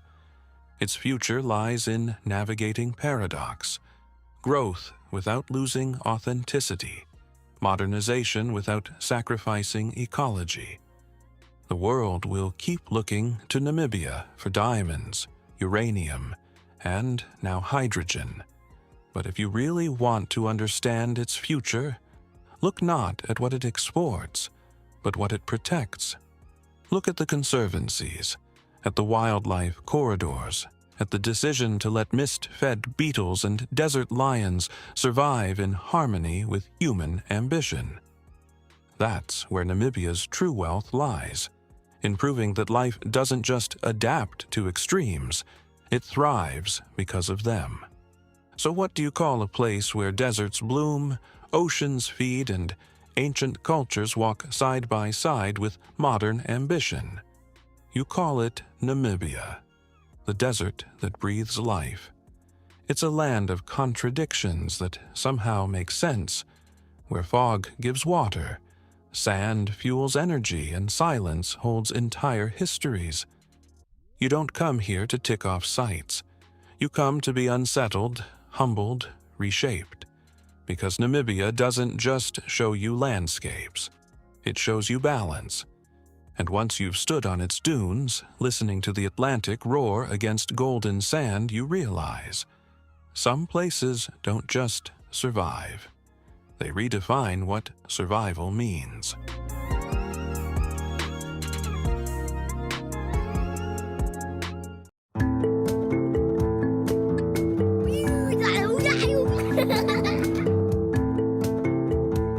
They call it Africa's forgotten coastline. But only because the world never looked close enough. I love you. Just beyond the Red Sea's edge, Eritrea hides over 200 untouched islands. Beneath turquoise waves, coral cities. Still alive, still breathing. It is a capital that looks more like Rome in the 1930s than East Africa. Cinema Roma. This is where time bends. Ancient empires carved in stone. Colonial trains still rattling through the mountains. Fishermen navigating by stars, just like they did in the days of the pharaohs.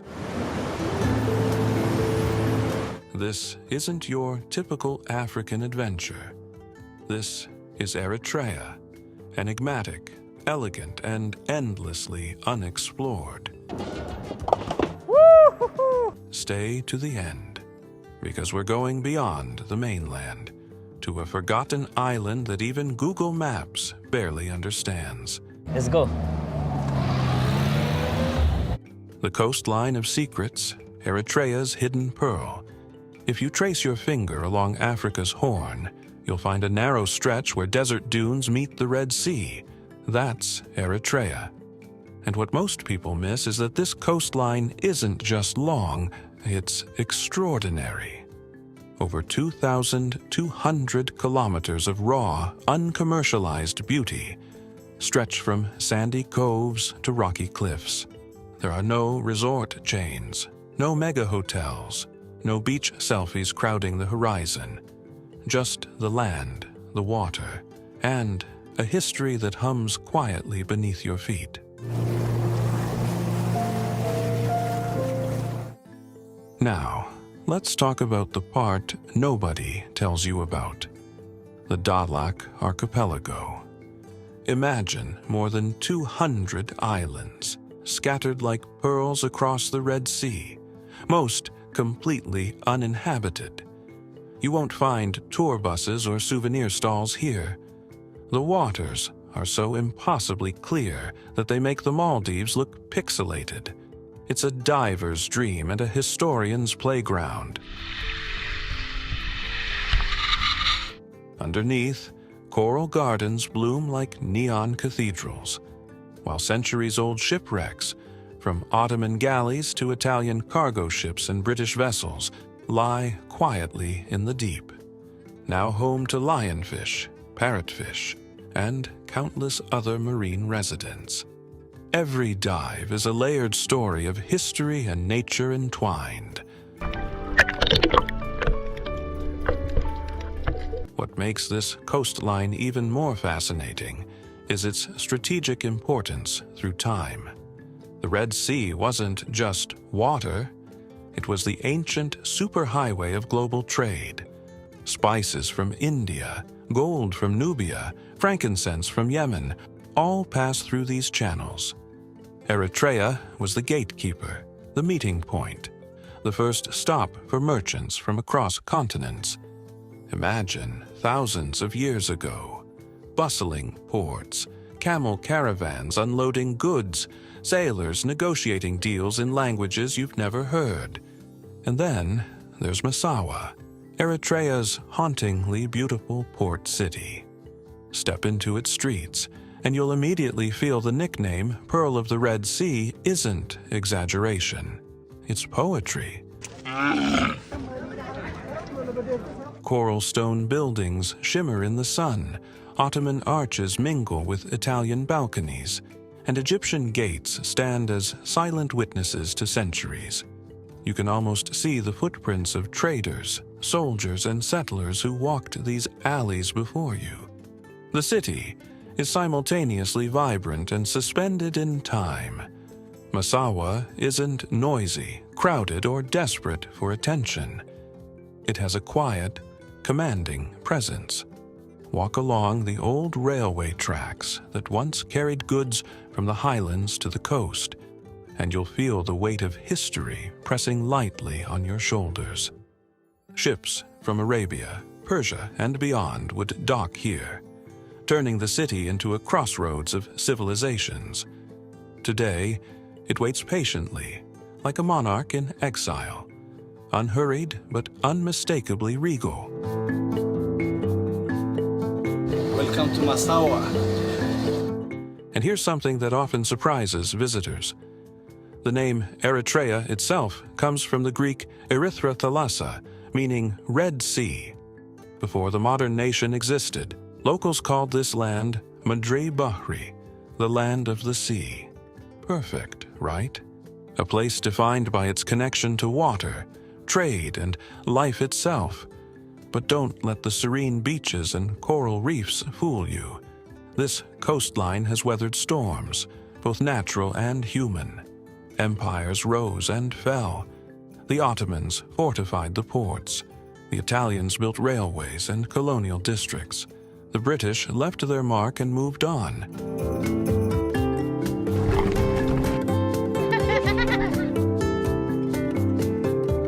Yet the local communities endured, fishing, diving, trading, rebuilding, and preserving the soul of the land. Here's the irony. While other coastlines in the world were turned into resorts, marinas, and commercial playgrounds, Eritrea's remained raw and unspoiled. Isolation, politics, and perhaps sheer luck kept it that way. Today, that isolation is its treasure. Reefs thrive, sands remain untouched, and sunsets bleed across the horizon with no filters or crowds, just pure, unadulterated beauty. Stay with me, because next we're heading inland, to a city that defies every stereotype of Africa. A city built for espresso, cinema, and Fiat cars. A city UNESCO calls a modernist masterpiece. That city is Asmara, Africa's little Rome. And once you see it, you'll understand why Eritrea isn't just forgotten, it's misunderstood. Asmara, the city that froze in time. Step off the plane in Asmara and you'll swear you've landed somewhere in southern Europe instead of East Africa. The air is cooler here, crisp and dry thanks to its 2,300-meter altitude. And the city itself feels like a postcard from the 1930s. Wide boulevards, palm-lined streets, cafes with marble counters serving perfect macchiatos under faded neon signs. Even the shadows here seem cinematic. Welcome to Africa's Little Rome. Macchiato. Asmara isn't pretending to be Italian. It was Italian. For nearly 50 years, Eritrea was Italy's prized colony, and Asmara was where they poured all their architectural ambition. Architects and engineers came from Rome and Milan to experiment with geometry, symmetry, and modernist flair, transforming the city into an open-air gallery of futurism and Art Deco. The result? A city that looks like a film set, except it's real, lived in, and still perfectly preserved. It's like time paused just before the Second World War and never hit play again. Walk down Harnett Avenue, and you'll see the legendary Fiat Tagliero building, a futuristic fuel station designed like an airplane mid-takeoff. When it was built in 1938, locals thought it couldn't possibly stand without support pillars. The architect, legend has it, pulled a gun on anyone who tried to add them. And he was right. It's still standing, wings and all, more than 80 years later. It's not just a building. It's a symbol of boldness that defied logic and gravity. Fiat Alero. Then there's the Cinema Impero, an Art Deco masterpiece with a facade that could easily belong in Miami Beach. Inside, it still screens films on weekends, the same vintage projector humming softly since Mussolini's time. Around the corner, old barber shops still use decades-old mirrors. Shoeshine boys polish boots beside pastel walls, and Vespas buzz past balconies draped in bougainvillea. Everything looks like it's been frozen in the golden glow of a sepia photograph, but it's all very much alive. You know what's fascinating? UNESCO didn't preserve Asmara just because it's beautiful. They preserved it because it's a time capsule. The city was never modernized in the global rush for high rises and glass towers. Eritrea's long years of isolation unintentionally protected its heritage. What the world might call neglect became Asmara's greatest preservation strategy. And the vibe here, there's nothing quite like it. Slow, stylish, effortlessly meticulous. You'll see locals in pressed shirts and tailored jackets, sitting outside cafes with the same calm poise you'd find in 1950s Milan. Thank you. Cheers, mate. Eritreans have this quiet pride in presentation. It's not vanity, it's identity. The espresso culture, the way people linger over small talk, the elegance and simplicity, all remnants of Italy's influence, yet now uniquely Eritrean. One of the most charming relics from that era is the Asmara-Massawa Railway. Built by the Italians in the early 1900s, it snakes down from the cool highlands to the hot coastal plains through tunnels, viaducts, and breathtaking escarpments. But here's where it gets wild. When the engines broke down, they used camels to pull the train cars. Yes, camels on a railway, hauling colonial cargo down to the Red Sea. It sounds like folklore, but it's documented history, an absurdly poetic example of Eritrea's ingenuity. Today, a few restored steam locomotives still chug along the old track, and if you're lucky enough to ride one, it feels like traveling through a living museum.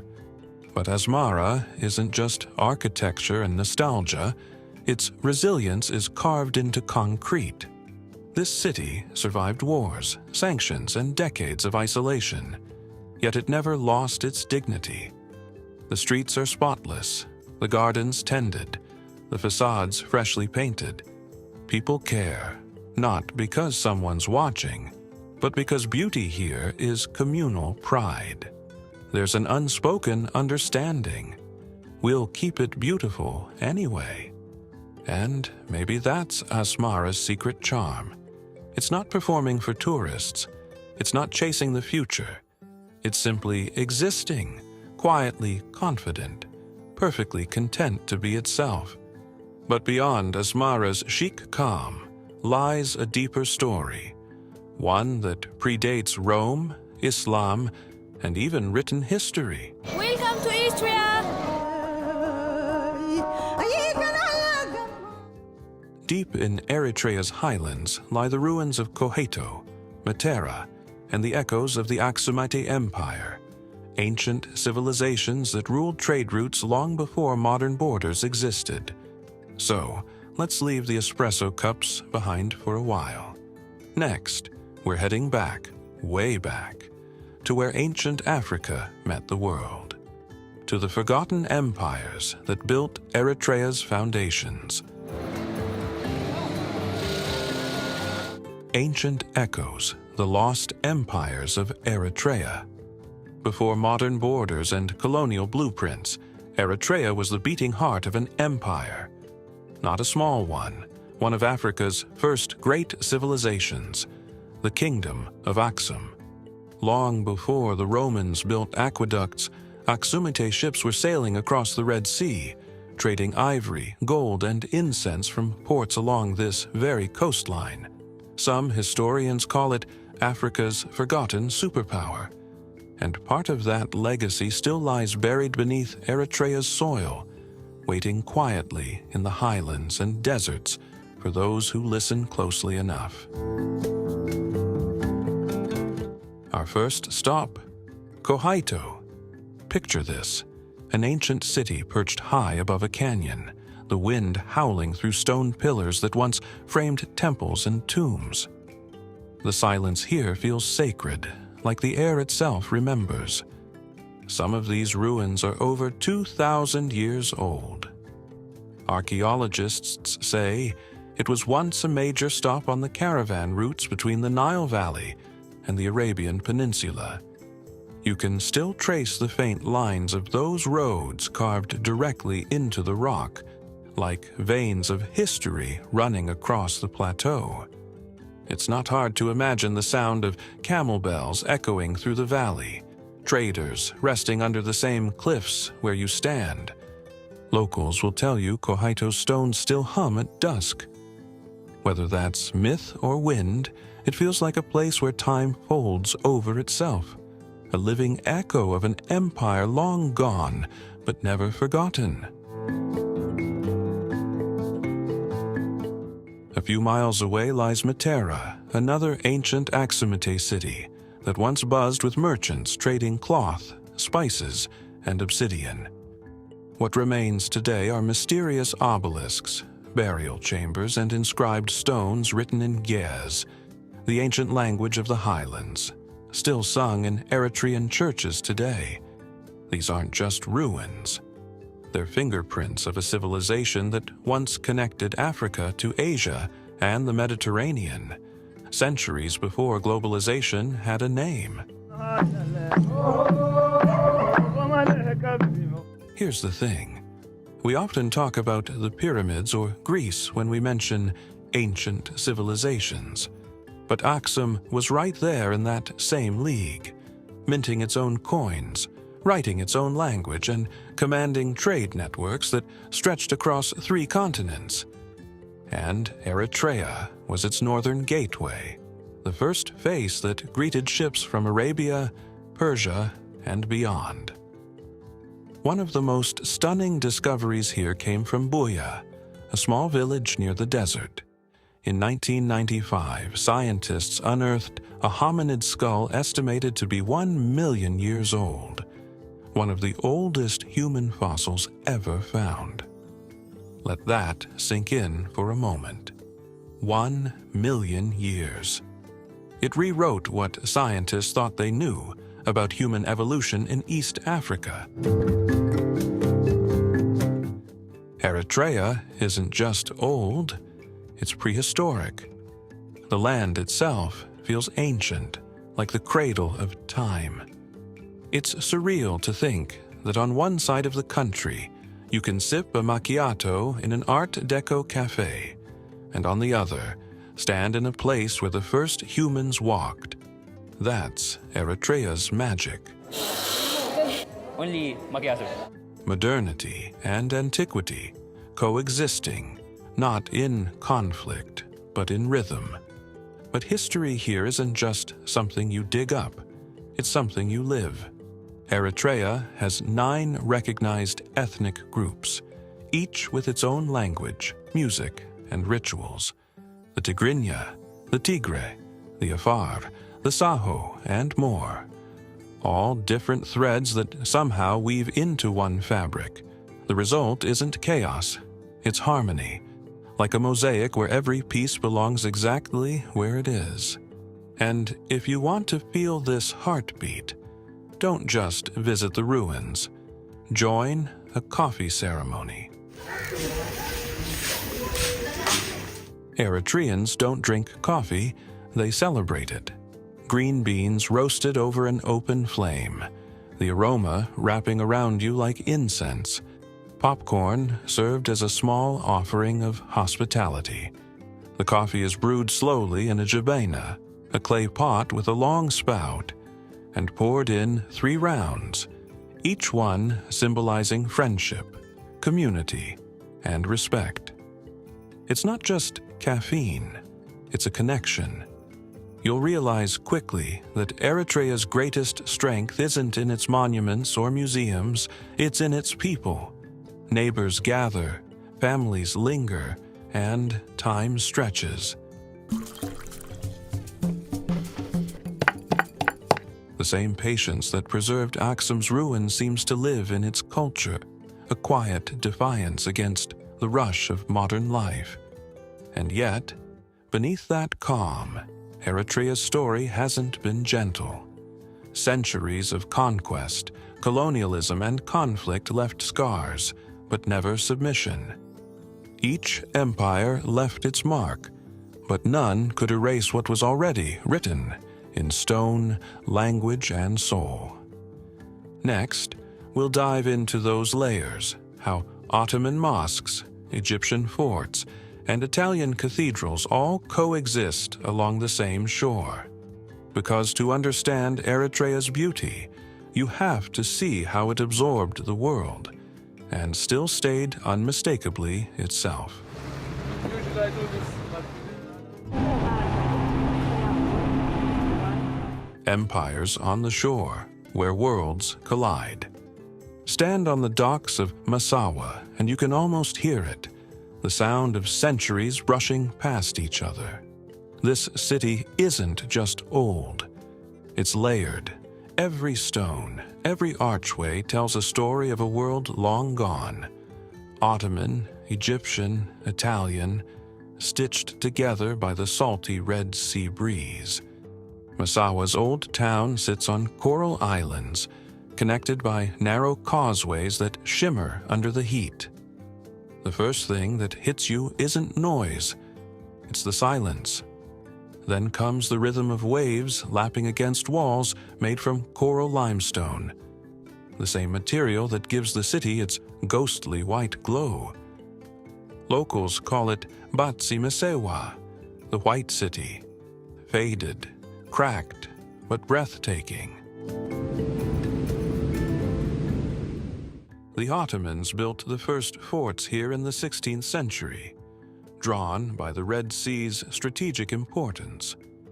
Walk the alleyways, and you'll spot their influence in arched doorways, domed mosques, and wooden balconies etched with intricate geometric patterns. Centuries later, the Egyptians left their marks: administrative offices, small forts, and a few governmental imprints. Then came the Italians, reshaping Massawa's streets into a seaside playground of colonial architecture. Piazzas, warehouses, lighthouses, and port buildings with a Mediterranean flair. But the sea has seen it all: traders, conquerors, refugees, and fishermen. In its quiet way, Massawa has always been Eritrea's storyteller.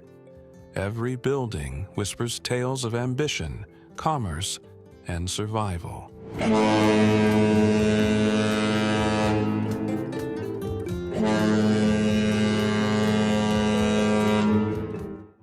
One of the most haunting spots is the war-damaged district. Bullet holes perforate walls. Roofs have collapsed. Yet life continues. Kids play soccer in front of ruins. Families hang laundry between broken walls. Elderly men sit on wooden benches, smoking shisha, recounting stories of Ottoman sailors or Italian merchants. The city doesn't hide its scars. It coexists with them, carrying memories forward without letting them define the present. Just off the coast lie the Dahlak Islands, where nature has reclaimed what humans abandoned. Some islands were once salt mining hubs, others secret military outposts. Today, mangroves thrive, sea turtles glide, and coral reefs flourish untouched.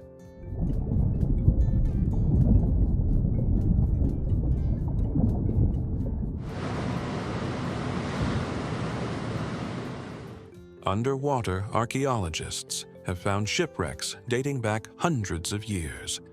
Ottoman galleons, Italian merchant vessels, even World War II warships.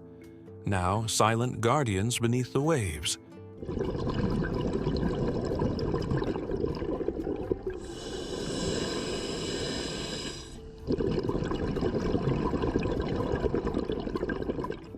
In some coves, fishermen still dive for sea cucumbers and lobsters, continuing a practice that hasn't changed in centuries. It's almost invisible to the outside world. While tourists flock to Zanzibar or the Seychelles, Eritrea's islands remain empty, a diver's paradise, a historian's dream, a place where solitude and discovery walk hand in hand. The coastline's beauty isn't flashy. It's restrained. It doesn't demand attention. It rewards curiosity. Walk slowly. Look closely. The same coral blocks that built Ottoman mosques now support Italian balconies. The same streets that once carried caravan traders now echo with bicycles, scooters, and fishermen hauling their nets.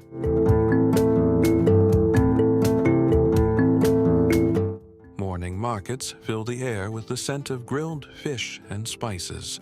Children weave between stalls, calling out prices in Tigrinya and Tigre. Life pulses quietly but persistently. Here's a paradox. Eritrea's isolation, often viewed as a setback, turned into preservation. No mass tourism, no commercial development, just raw authenticity, untouched, unpolished, and timeless. And when you stand by the shore at sunset, watching the sea turn red like molten glass, it's easy to understand why the Greeks called it Erythra Thalassa, the Red Sea. The name Eritrea itself, derived from that phrase, is a linguistic fossil, a testament to millennia of trade, travel, and cultural exchange. It truly is the land of the sea.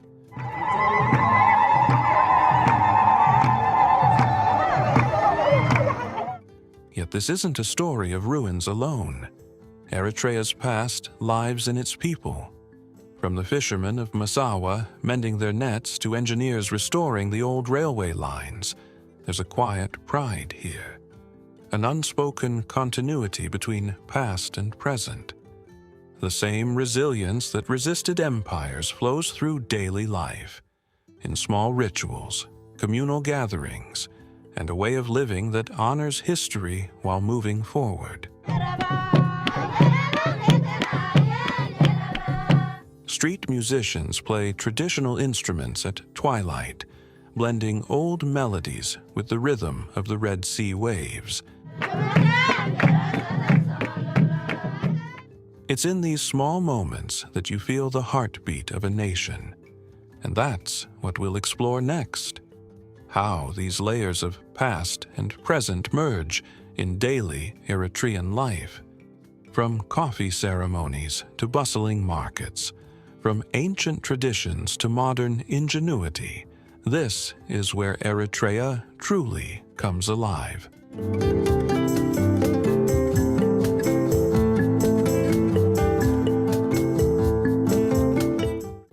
The soul of Eritrea: culture, coffee, and community. You can't really understand Eritrea through ruins or coastlines alone. To know this country, you have to sit down, slow down, and share a cup of coffee. Because here, coffee isn't just a drink, it's a ceremony, a rhythm, a conversation. It starts with the sound of beans being roasted over charcoal. The smell fills the room, thick, nutty, almost sweet. Then comes the grinding, the bubbling, and finally the pouring from a curved jabina, a traditional clay pot.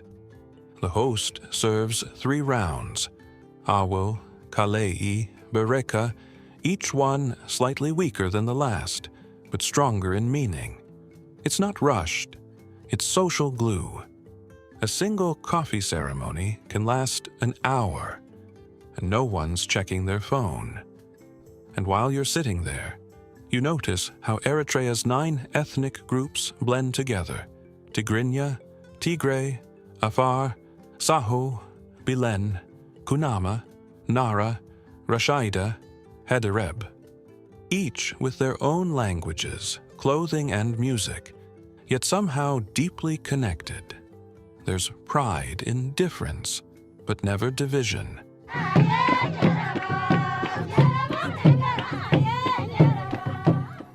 That's rare.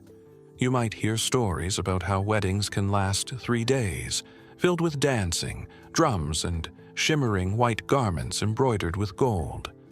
Or about the tilo, a spicy barley dish served with bare hands, symbolizing trust and friendship.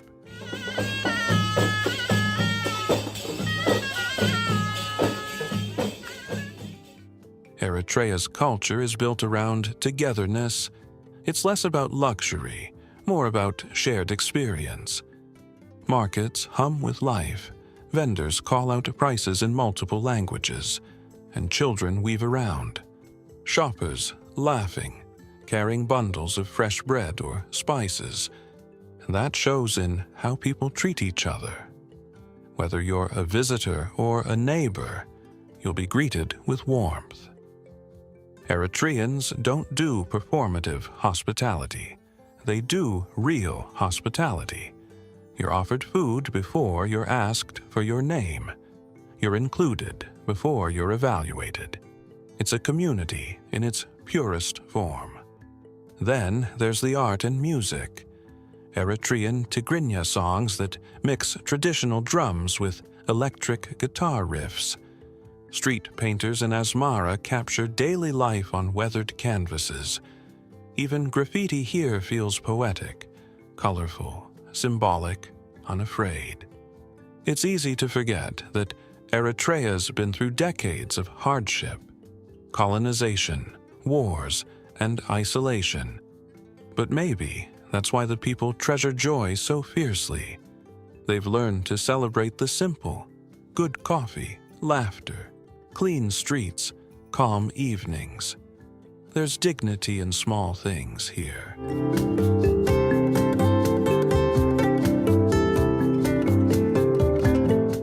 Walk through a market in Kirin or Mendefera, and you'll feel it. the pulse of daily life, the chatter, the barter, the smell of incense and fresh bread. Every vendor seems to know everyone. Children help parents with small tasks. Neighbors pause to chat, sharing news, advice, or a quick joke. There's no tourist gloss, just authenticity. And then there's something almost cinematic about how it all fits together. You can stand on a hill overlooking Asmara and see the sunset burn across the rooftops, the sound of church bells blending with the call to prayer. It's not chaos, it's coexistence, a living harmony between faiths, languages, and histories. Eritrea might not have the glitz of Cape Town or the fame of Cairo, but that's its secret weapon. It's unfiltered, it's grounded, it's real. The kind of place that reminds you that travel isn't about what you see. It's about what stays with you. Because long after you leave, you'll still remember that first sip of coffee. The coralstone streets, the way time felt slower, softer, the warmth of a smile offered freely. Eritrea doesn't shout to be remembered. It whispers, and that's why you never forget it.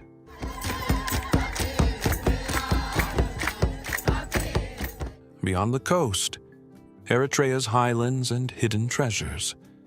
Leave the sea behind for a moment, and you're climbing into Eritrea's highlands, a world that feels entirely different, yet intimately connected to the coast. The landscape shifts from flat, sandy plains to rolling hills, volcanic peaks, and terraced farms that seem carved by hand. Air gets thinner, cooler, fresher, carrying the scent of eucalyptus, coffee blossoms, and soil freshly turned for planting. Every step upward feels like peeling back another layer of history.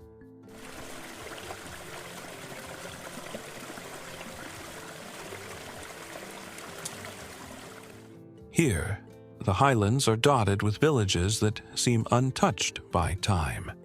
Children run along narrow stone paths, goats scramble across rooftops, and smoke curls lazily from clay chimneys.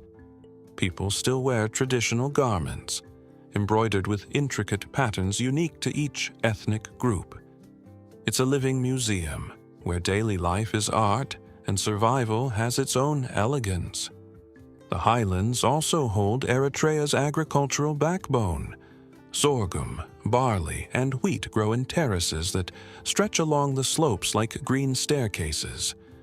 Farmers tend their crops using techniques passed down through generations, blending practicality with respect for the land. And the coffee, oh, the coffee. Some of Eritrea's finest beans originate here, nurtured in the shade of jacaranda and fig trees before they make their way to a jabina in an Asmara cafe. History whispers everywhere. In the mountains near Koheto and Matera, ancient trade routes climb rocky passes, connecting the highlands to the Red Sea ports centuries ago. Travelers use these paths to carry incense, ivory, and spices, moving silently between civilizations. You can still spot remnants of old stone bridges and carved inscriptions that survived earthquakes, invasions, and centuries of wind.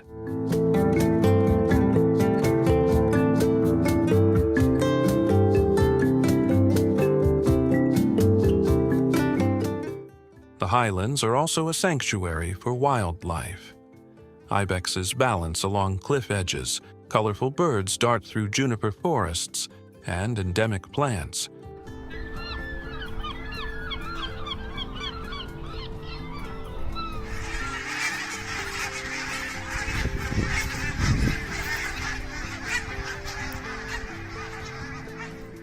Many species unknown outside Eritrea thrive in this isolated ecosystem. For adventurers, the highlands are a playground of hiking, photography, and quiet contemplation. offering views that stretch from rugged mountains to the shimmering Red Sea far below.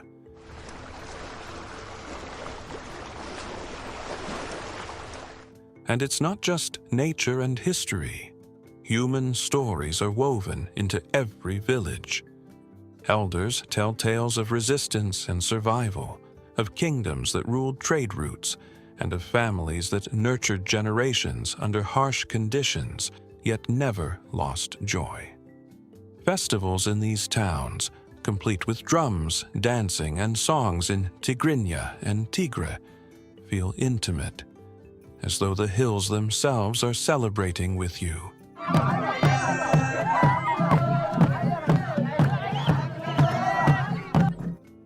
Traveling from the coast to the highlands, you notice a common thread: Eritrea's balance of endurance and beauty. From coral limestone cities to volcanic peaks, the country has preserved its identity through centuries of change. Each corner, whether sea or mountain, tells a story of people who adapt, survive, and celebrate life in every way possible. By the time you descend back toward the plains, you realize Eritrea isn't just a destination. It's a continuum. A place where coastlines, cities, mountains, and culture aren't separate experiences but chapters of a single narrative, waiting for travelers willing to slow down, look closely, and listen.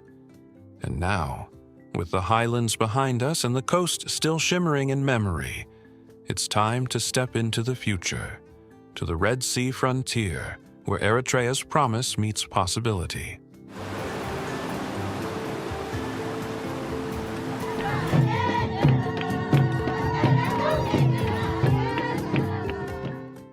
The Red Sea frontier, Eritrea's future and its forgotten promise. Standing on Eritrea's coastline today feels like standing on a threshold, the edge between what was and what could be. The Red Sea stretches endlessly eastward, a mirror of light and history. Across it lie Saudi Arabia and Yemen, and beyond that the trade routes that once made this region the heartbeat of the ancient world. The question now is, can Eritrea reclaim that pulse? Geographically, it's perfectly positioned. The country sits on one of the world's most strategic waterways. Nearly 10% of global trade passes through the Bab el-Mandeb Strait, just south of Eritrea's Dahlak Islands.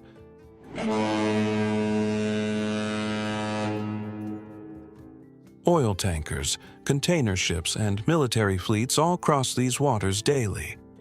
But here's the twist. Eritrea's own ports, Massawa and Asab, are almost untouched by modern commerce. They're relics waiting for revival. Massawa, for instance, has deep water potential rivaling any Red Sea port. With infrastructure investment, it could reconnect East Africa to global trade routes. But politics, sanctions, and decades of isolation have kept that dream on pause. Recently, however, quiet partnerships and renewed diplomacy hint that things might be shifting. Roads are being repaired. Talks of port rehabilitation are resurfacing. Eritrea might be ready to open up again, but the country faces a dilemma: how to modernize without losing its soul. The very isolation that preserved its coral towns and Art Deco skylines also protected its authenticity. And that's what travelers find magnetic here.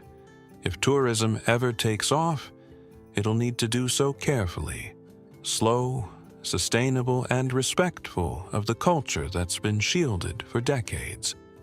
Imagine eco-lodges across the Dahlak Islands powered by solar energy, divers exploring shipwrecks under guided conservation programs,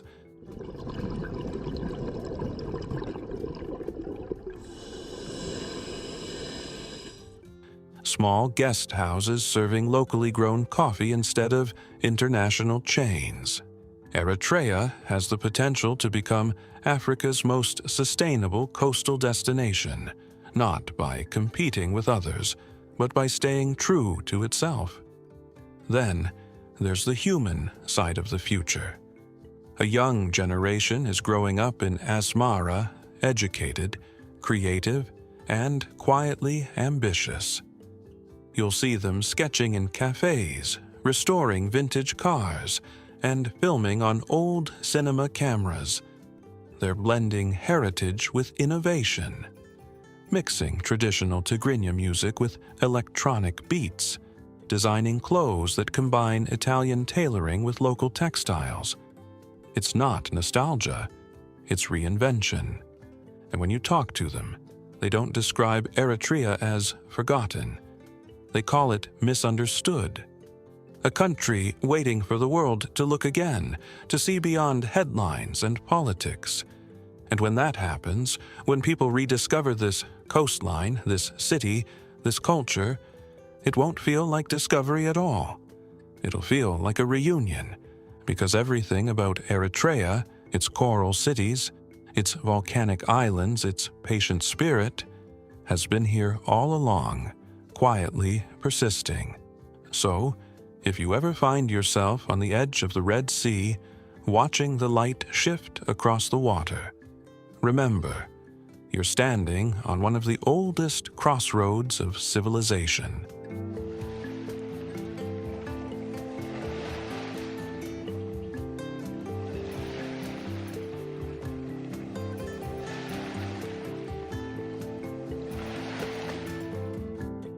A place that once connected continents and still connects stories. Eritrea doesn't need reinvention. It just needs recognition.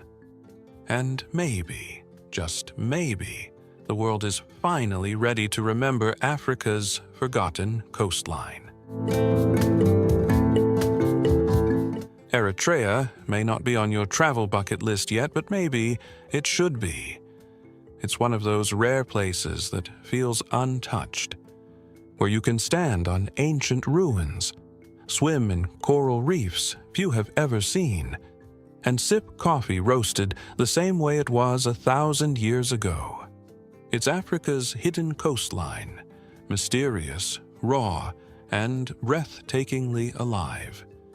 If you enjoyed discovering this forgotten shore, hit subscribe, because the next journey might just take you somewhere even more unexpected.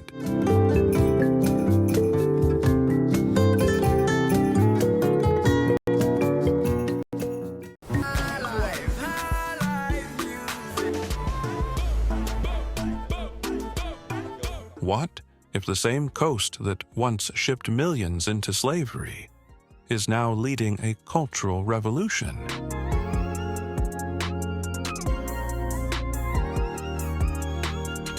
This is Ghana,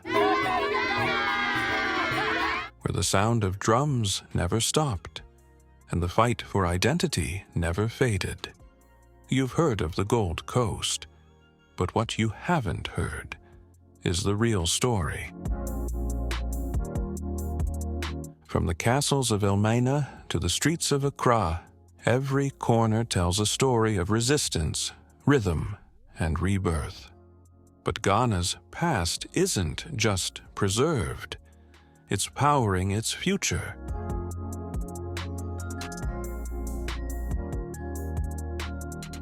The first sub-Saharan colony to win independence in 1957, and today a fast-growing hub for art, tech, and trade.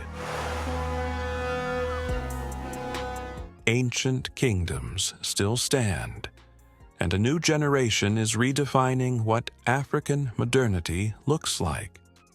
Stay with us, because this journey will change how you see Africa.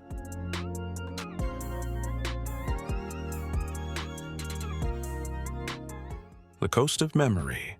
To understand how Ghana got here, we have to start on the edge of the sea, at a fortress built for gold, and for something far darker. It all begins where the ocean meets the past, Ghana's southern edge stretches for over 500 kilometers along the Gulf of Guinea, a coastline once glittering with gold, ivory, and promise. But beneath that shimmer lies one of humanity's darkest chapters. In the 15th century, Portuguese explorers anchored off the shores of Elmina. They built the Elmina Castle in 1482, the first European structure in sub-Saharan Africa. Whitewashed walls, arched courtyards, and a view of endless blue. A postcard of paradise, hiding a portal to pain. The dungeons below still smell of iron and damp stone. Chains once clinked where now only tourists whisper. Tens of thousands of men and women were held here, traded for gold, guns, and cloth. Their cries vanished into the surf, but the sea remembers. And yet, even here, Ghana turned tragedy into testimony. This is a dead cell. No food, no water until you die. There wasn't any light. Today, the castles of Elmina, Cape Coast, and Fort Amsterdam are UNESCO World Heritage Sites. They stand not as ruins, but as classrooms of the soul. Every guide who walks you through these corridors speaks with reverence, not bitterness. Because Ghanaians know that remembering is a form of resistance. Outside the fortress walls, life bursts back into color. Fishing boats painted red, yellow, and green push out from the sand. Children chase waves with laughter that fills the wind. Markets hum with the scent of smoked tilapia, palm oil, and ripe mango. This is Ghana's alchemy, turning grief into grace.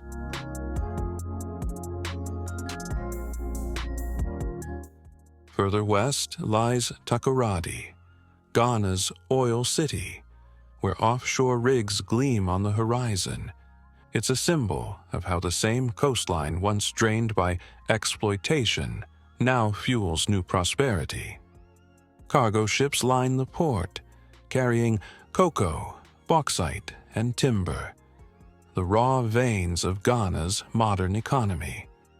But beyond industry lies heritage that refuses to fade.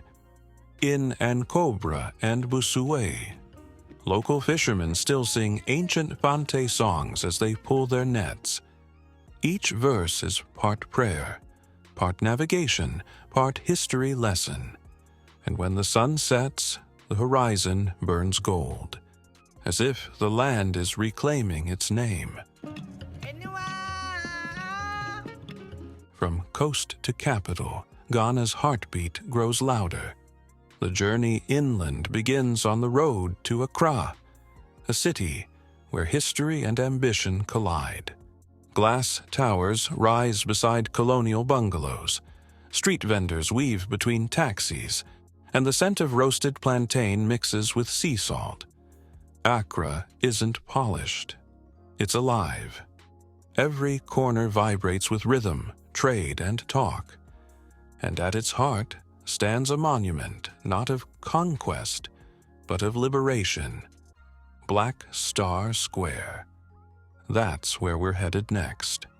To the square that turned a colony into a nation, and a people into a symbol of African pride.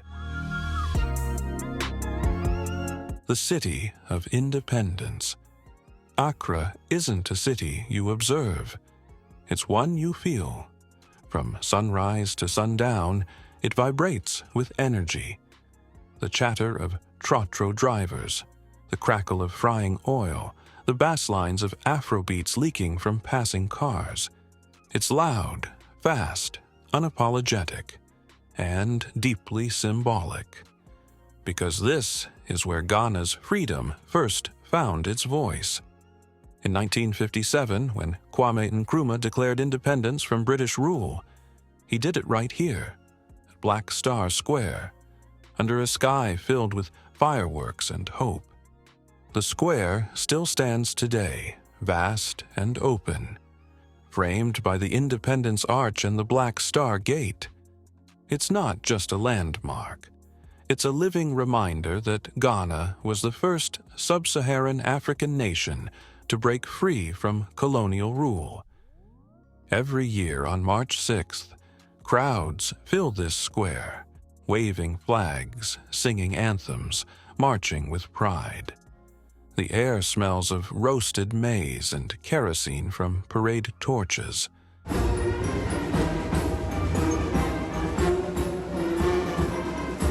Children wear miniature uniforms, their faces painted red, gold, and green. For them, independence isn't a story, it's an inheritance. But Accra doesn't live in the past. It builds on it. Drive a few minutes north, and you're in Osu, a neighborhood that feels like a microcosm of modern Ghana. Cafes buzz with artists and entrepreneurs. Murals bloom across crumbling walls. In one corner, the scent of jollof rice drifts from a street stall. In another, tech startups test apps built for the next generation of African users. East Legon hums with that same spirit. Sleek offices, fashion boutiques, and rooftop lounges that could rival any global city. Yet, amid the new skyline, you'll still find street vendors balancing trays of peanuts and sachets of water on their heads.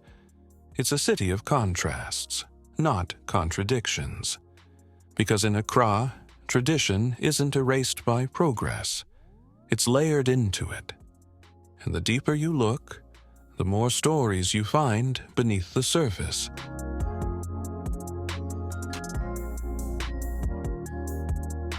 Visit Kwame Nkrumah Memorial Park, where the marble mausoleum houses the man who dreamed of a united Africa. The fountains whisper beside bronze statues of Nkrumah, raising his hand to the future. He once said, "We face neither east nor west. We face forward." And Ghana still does. From Accra's beaches, Labadi, Kokrabite, Bojo, to its bustling markets like Makola and Kaneshi, the rhythm of life here feels unstoppable. You hear the history, the hustle, the humor, all at once. Accra teaches a simple truth. Freedom is not a finished line. It's something you build, brick by brick, beat by beat. And that rhythm doesn't stop at the capital's edge. Beyond the city, Ghana opens into ancient lands, to royal stools and sacred forests, to kings crowned not by power, but by lineage and duty. Our next stop, Kumasi, the heart of the Ashanti Kingdom, where gold still glitters and pride runs deep. The Ashanti legacy. If Accra is Ghana's heartbeat, then Kumasi is its soul. Here, every drumbeat echoes centuries of power, artistry, and resilience. This is the land of kings, the Ashanti Kingdom, one of the most enduring monarchies in Africa. Founded in the late 1600s, the Ashanti Empire grew under Osei Tutu and his priest Okomfo Anokye, who, legend says, called down a golden stool from the heavens. That stool, the Sika Dwa Kofi, didn't seat a king. It held the spirit of the nation itself. To this day, no one sits on it. It rests under guard in Kumasi, shining as the ultimate symbol of unity and pride. Walk through Manhaya Palace, and you'll feel history watching you. The current king, Otumfuo Osei Tutu II, still rules, not through conquest, but through culture. Ceremonies unfold with a choreography unchanged for centuries. Talking drums speak royal messages. Gold-laced umbrellas shimmer in the sun. Chiefs arrive in kente, woven so fine it glows. Gold isn't just a metal here, it's meaning. Every Ashanti ornament tells a story. You'll see weights shaped like crocodiles and eagles, used once to measure gold dust in the markets. Artisans in Antonso still craft adinkra symbols, stamped cloths, bearing proverbs about life, wisdom, and destiny. Each symbol is a philosophy in miniature. Gaianyame, except for God. Sankofa, return and get it. A reminder that looking back is sometimes the only way forward. The air in Kumasi hums with this heritage. Markets like Kajetia, one of West Africa's largest, sprawl like a living maze. Over 11,000 stalls sell everything from kente threads to mobile phones. The scent shifts every few steps. Smoked fish, shea butter, hot charcoal. It's chaos, but it's choreography. Everyone knows where they belong in the dance. But Kumasi isn't trapped in tradition. It thrives on reinvention. Local designers are weaving ancient motifs into streetwear. Artists like Kabi Bensi Enchil and Kwabena Danso reimagine royal symbols through modern eyes. It's a fusion of past and present that defines Ghana's creative identity. And yet, amid the buzz of progress, there's reverence. In the royal courtyard, drums still call out news before dawn. Each beat carries memory of wars fought, treaties made, and generations born. The Ashanti say, the forest may burn, but the roots still live. That's Kumasi, rooted in gold, growing through time. But Ghana's story doesn't end with kings and crowns. Further north lies another kind of majesty, one shaped not by gold, but by nature. Savanna plains, ancient mosques, and elephants that walk through mist. The land of mole, larabanga, and legends written in dust.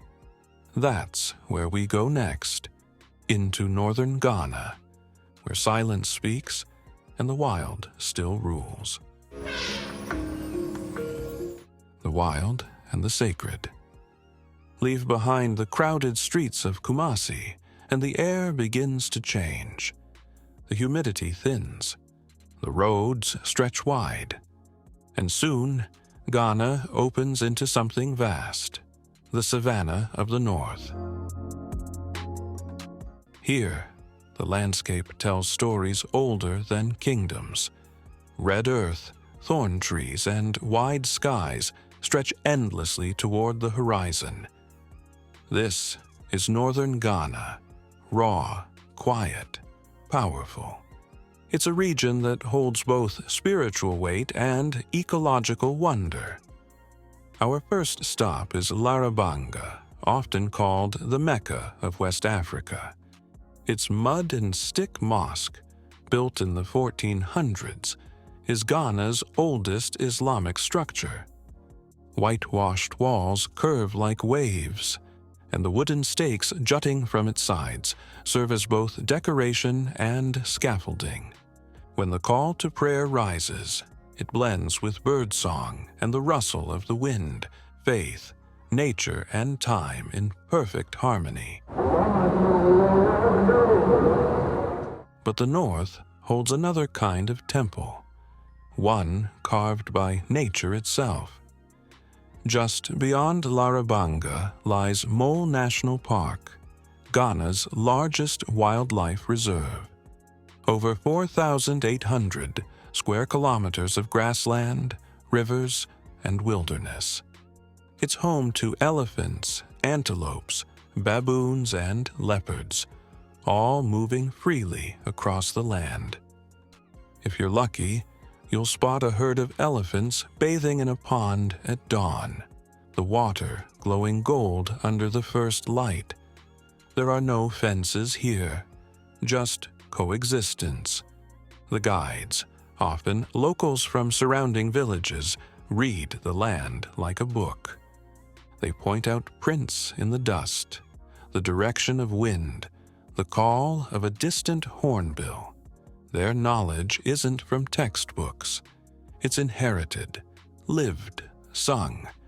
And north of Mole, another story rises, one built from mud and spirit.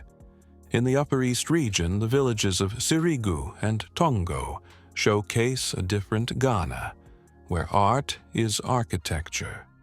The houses are painted in red, white, and black geometric designs, passed down through generations of women artists. Each wall is a canvas of family symbols, a visual diary of births, harvests, and prayers. In Tongo Hills, the rocks form natural shrines, believed to house ancestral spirits. Every sound, from wind to drum, is treated as sacred communication. This is where Ghana feels ancient and alive at once. Evening falls, and the northern horizon burns with amber light. Children run through fields chasing shadows. Women return from the wells with silver bowls balanced on their heads. And somewhere in the distance, a drumbeat begins, faint, steady, familiar. It's the same rhythm heard in Accra, in Kumasi, on the coast. Because no matter how far you travel in Ghana, that pulse never changes. It's the rhythm of resilience, echoing from forest to savanna, from past to future. But now, the story turns homeward, to the coast once more, where Ghana's new generation is building something the world can't ignore, a creative and cultural renaissance rising from the heart of West Africa. The new gold, Ghana's creative renaissance. Return to the coast, and you'll hear a different rhythm now, not from drums or waves, but from speakers, studios, and street corners. This is the new Gold Coast, where creativity has become the country's greatest export. Because Ghana's real treasure today isn't mined, it's made. In Accra's Jamestown, graffiti spills across colonial walls, bright and defiant. Artists like Mo Awudu and Bright Aquer turned politics into murals, using color as protest. You'll find sculptors working beside fishermen, dancers rehearsing next to food stalls. Here, art doesn't live in galleries. It lives in the streets. Walk a few blocks and you'll hear another kind of energy. Music, Afro beats, high life, hip life. Ghana's soundscape is a fusion of tradition and innovation. Names like Sarkodie, Stoneboy, and Amarai carry Ghana's voice to the world, blending Twi lyrics with global beats. At night, rooftop bars light up the skyline, laughter, rhythm, and ocean breeze all mixing into one pulse. But this wave of creativity isn't just entertainment. It's identity reborn. Across the city, young designers are redefining what Made in Ghana means. At Nubuka Foundation and Ano Gallery, exhibitions showcase art that challenges the old narrative, not Africa as poverty, but Africa as power, imagination, and design. Fashion houses like Christy Brown and Studio 189 turn kente and batik into international statements of pride. Their fabrics tell stories of family, faith, and fierce individuality. Even technology follows the same current.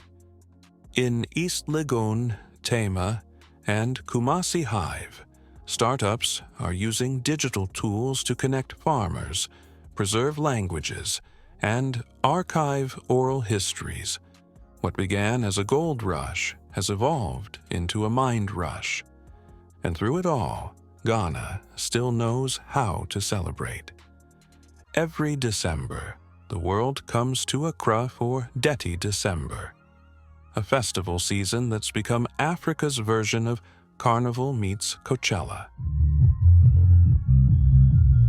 From Afrochella to street parades in Osu, the air fills with sound, light, and joy.